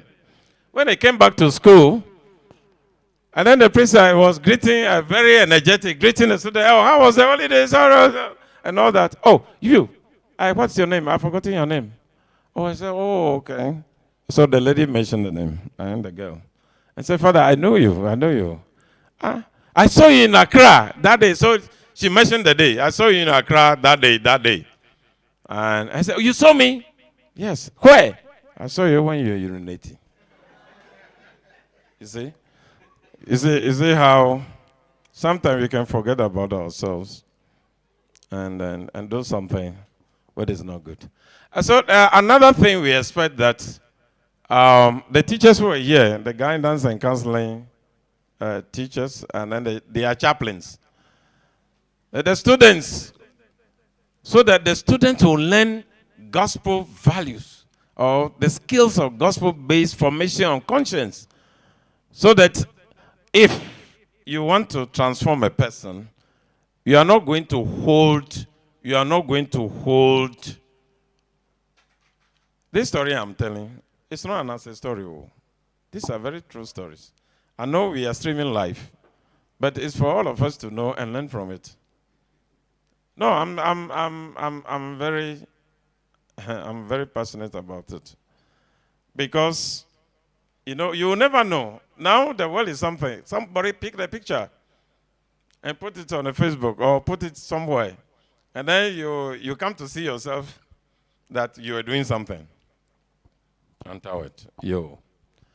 So we want children, and you yourself, the teachers who are here, and they are chaplains, we wanted them to go back and teach their students through the gospel and the values of the gospel, so that they have a well-formed conscience that will help them to be future leaders and also role models. They are not just future leaders, but they have to show the right example to others. And that's is one of the expectations of this project. And lastly, various prayers or prayer forms that are taught and creatively utilized, including personal prayer and shared prayer, and others, may have positive attitudes on lifestyles, positive attitudes and lifestyles on the environment.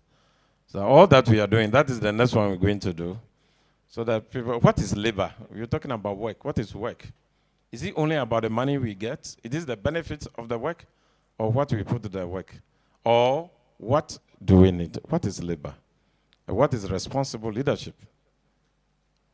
These are the things, these are the challenges that we have to go through. And then finally, skills and knowledge acquired from what we are doing will also help us to fashion out a kind of a way of planning that will continue to lead the church in Ghana. It will help the conference, help all of us to, in your dioceses, in your parishes, in your schools, and that you'll be able to, the little thing, you see, sometimes we are gathered here. How many are we here? We are about 60 or 67 plus the team. We are about 67 plus the drivers and our friends from the media. And we are about 72 here. But if every 72 is like the 72 sent out by Jesus Christ, if we can all do something positive, it's the whole community. Because you are leading a parish or you are leading a school. So the good thing that you will do, your parishioners will learn from you. And you see the ripple effects of the good thing that you are learning here. So you don't need me, or you don't need the Secretary General, you don't need any of us here there at your place to talk to your people. But let us now do it by example, and you see many people following you and following the good things that you are doing. Beloved friends, that is the end. So I do appreciate, and we do appreciate your contribution. We do appreciate you so much. But our appreciation will be in full, or will be full, when we begin to ask you questions on the platform. We have a virtual platform. Virtual platform. You are already, all of you are on it already. So if you are not there, please send your number, your WhatsApp number to Dennis. Dennis is in charge of logistics, and we'll have you put on the platform. So that from time, we'll give you some time when you go back, and then we'll begin to put questions on the platform. Please don't keep silent. Don't pretend you do not see it. You are seeing it. So begin to put something, because we'll be chasing you. We'll be asking questions on the platform. What is this? What is that? What is happening here? What is doing there? What is going on here? But because we want to get all this is as a learning process for us, and that will help us to redesign whatever program we'll be having in future on behalf of the conference. Thank you very much, and may God bless you.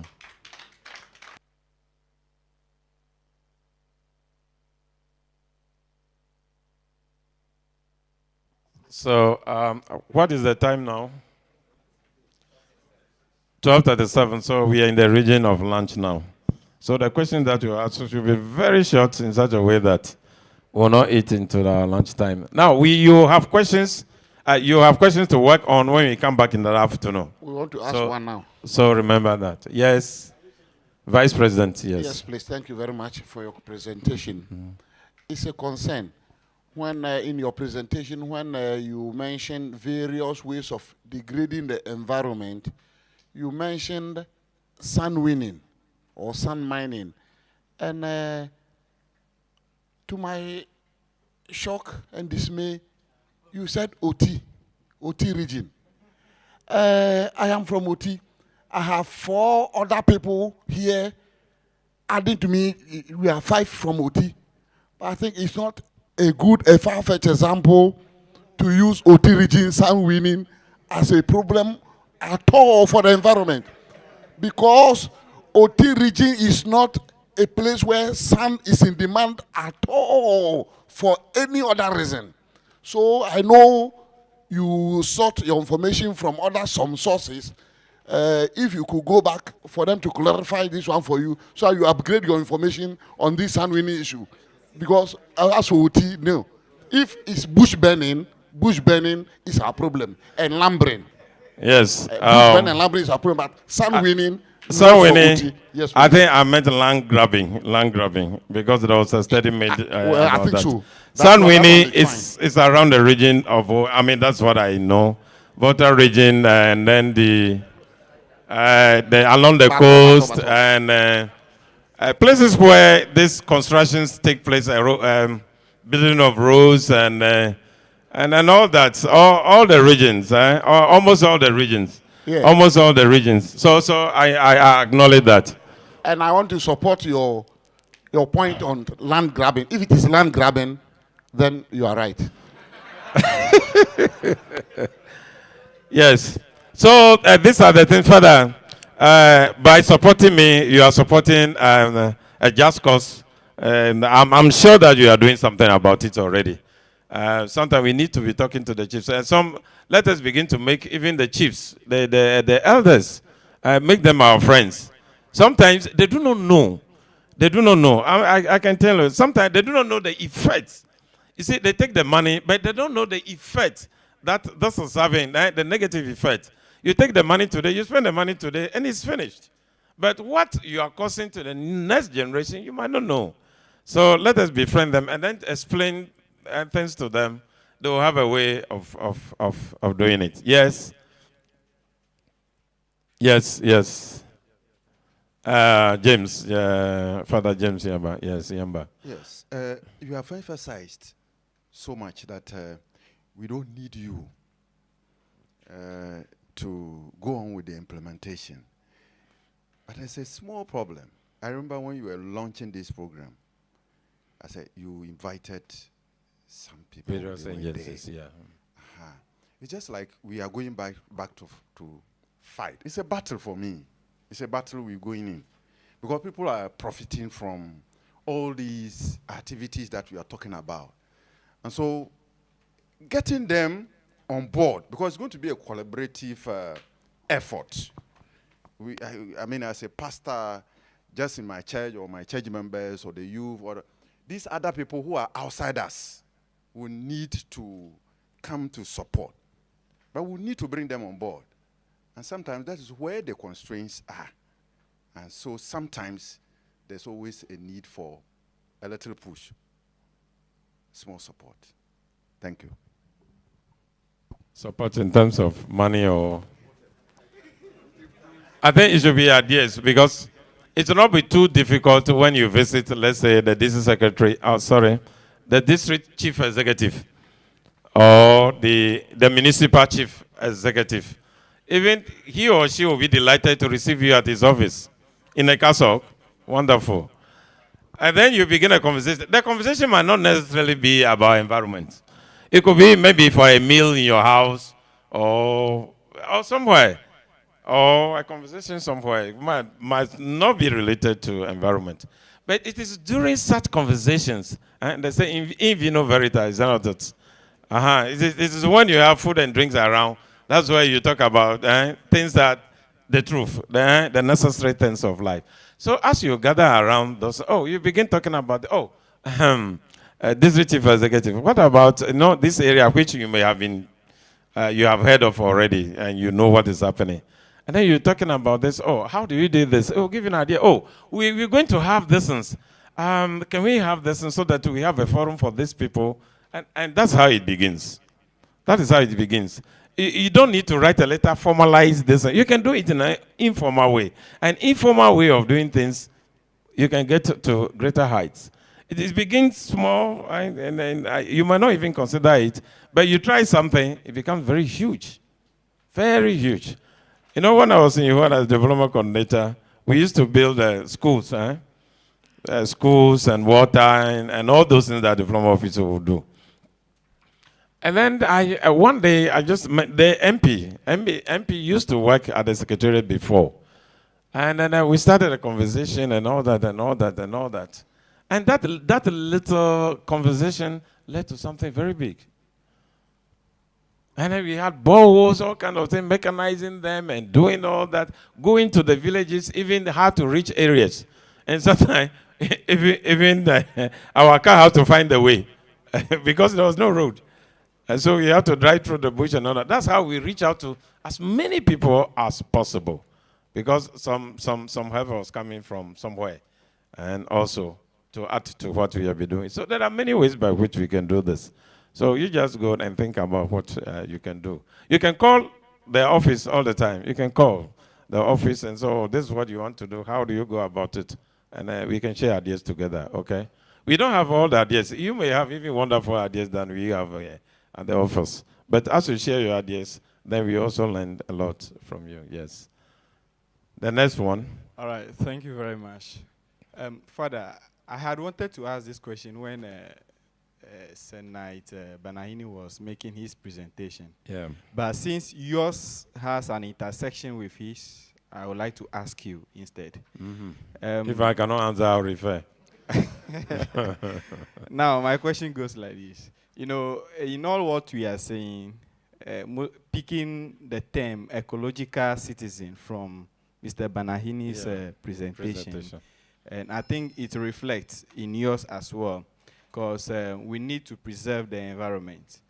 And in all what we need to do towards preserving or reserving our natural resources, it means we are probably going to withdraw a source of income from some people's table. The reason why I'm saying that is because, for example,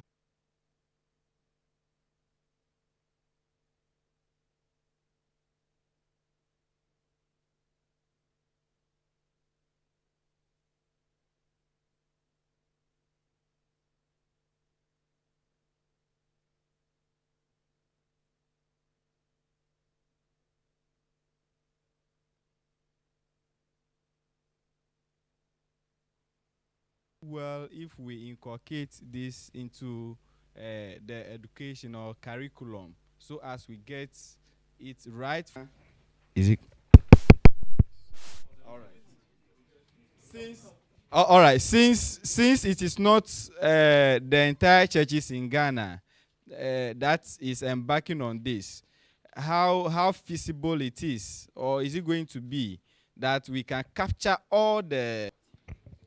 Yeah, we are still live on Lumen Christi TV, and we are live. So that's why we are using the mic.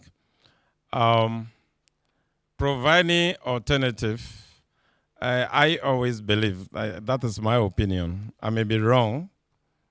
You see, when you have a problem, you don't travel beyond the environment of the problem looking for solution. Because the solution is always in the environment of the problem.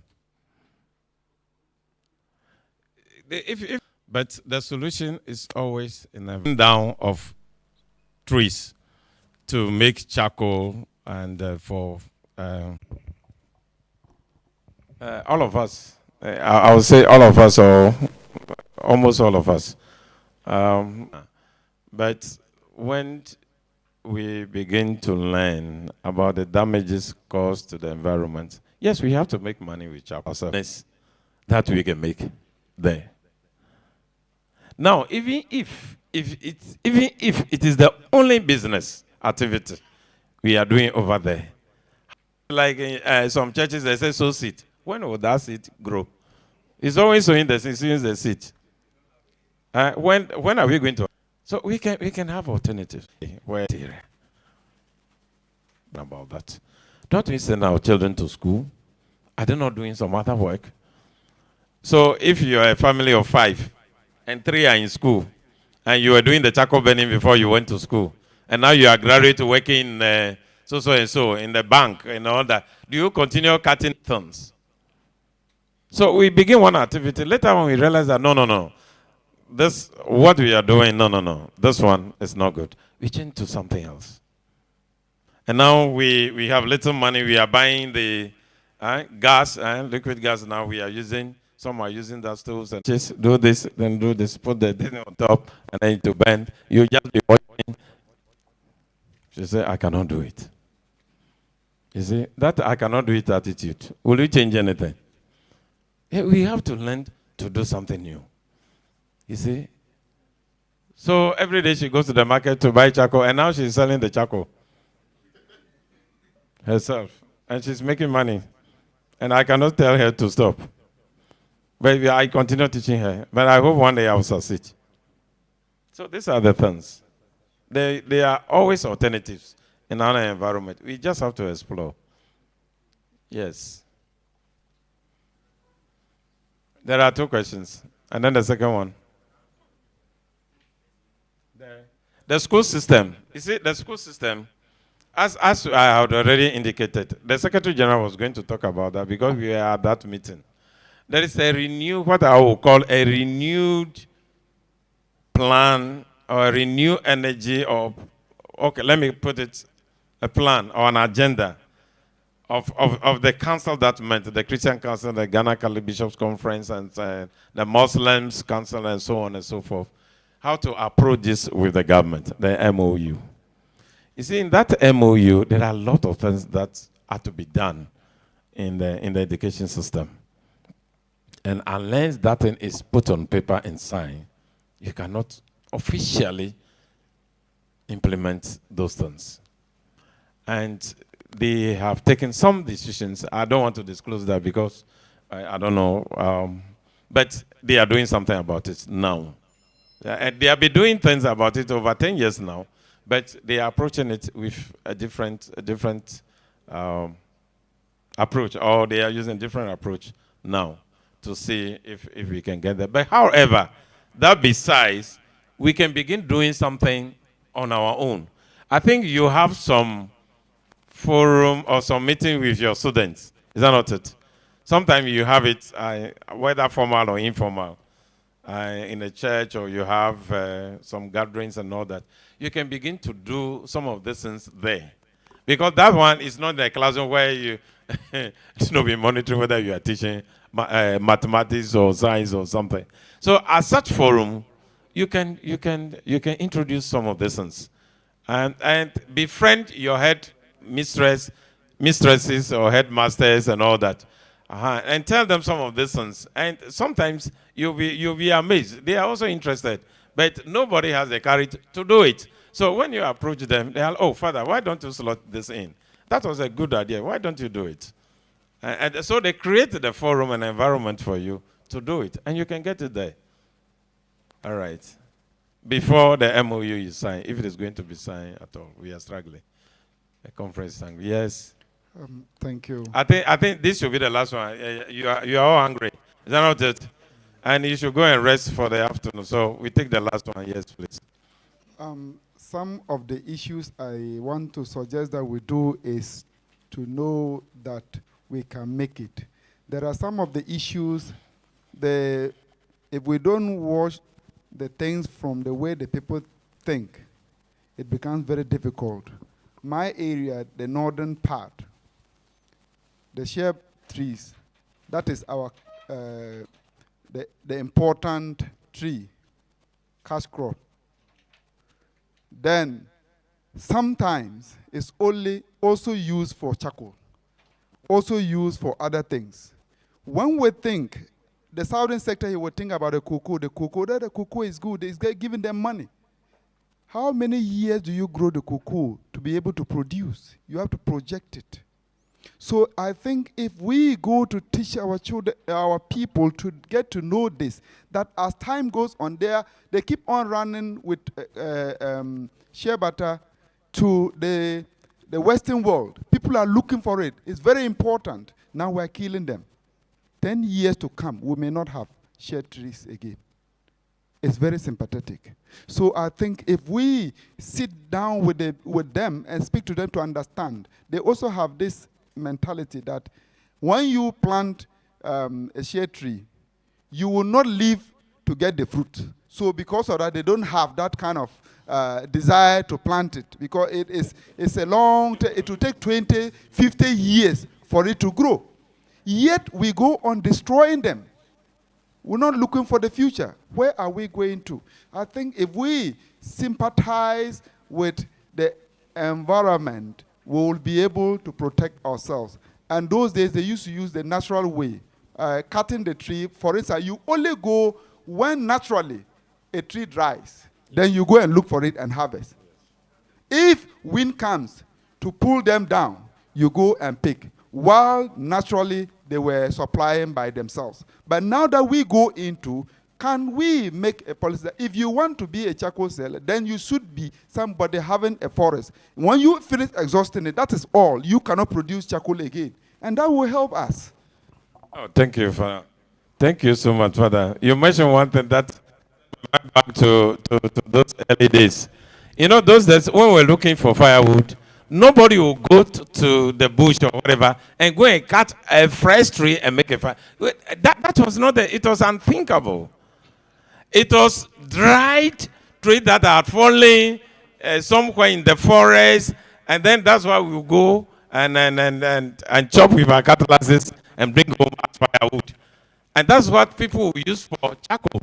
They will not go and cut fresh trees for distance. But now, the situation is rather the other way. We are cutting the fresh ones. You see? Thank you very much, Father. I hope, you see, Father, when you work through women groups, when you have women groups, either in the church or outside the church, use women groups as a tool for advocacy in your community. You'll succeed. Because, you see, as for women, they talk about things. I mean, they talk freely about these things. They don't mind who is there. They talk freely about it. Men will try to refine that. But women, once they are energized, they talk about these things very well. And if you use the women groups, you'll succeed. Yes. Okay, thank you very much. No, I said last one. Oh. I said last one. So let's keep it for afternoon, okay? Afternoon, we'll be working in our group, so we have more time to ask questions. So thank you very much. I mean, we have done so well today. You are alive throughout, and I hope we keep it up. You go and rest, and then we come back at 3:30. So 3:30. I hope the lunch will be ready. I told Sister that we'll be on time. they should be on time so that we can have our lunch quickly. So can we do a remote prayer over the food and our sitting here? Can somebody help us do that? Not a priest. So now, when they want to pray, everybody is looking to we can pray over food. So let somebody pray to end the session and also pray over the meals. Are we having a volunteer? Are we having a volunteer? Can somebody wants to do that? Okay. Okay, let's all be upstanding. Then we close. Let us pray. In the name of the Father, and of the Son, and of the Holy Spirit. Amen.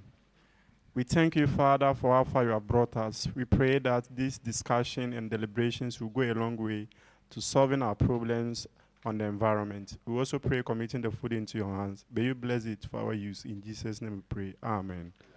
In the name of the Father, and of the Son, and of the Holy Spirit. So we see you at 3 o'clock.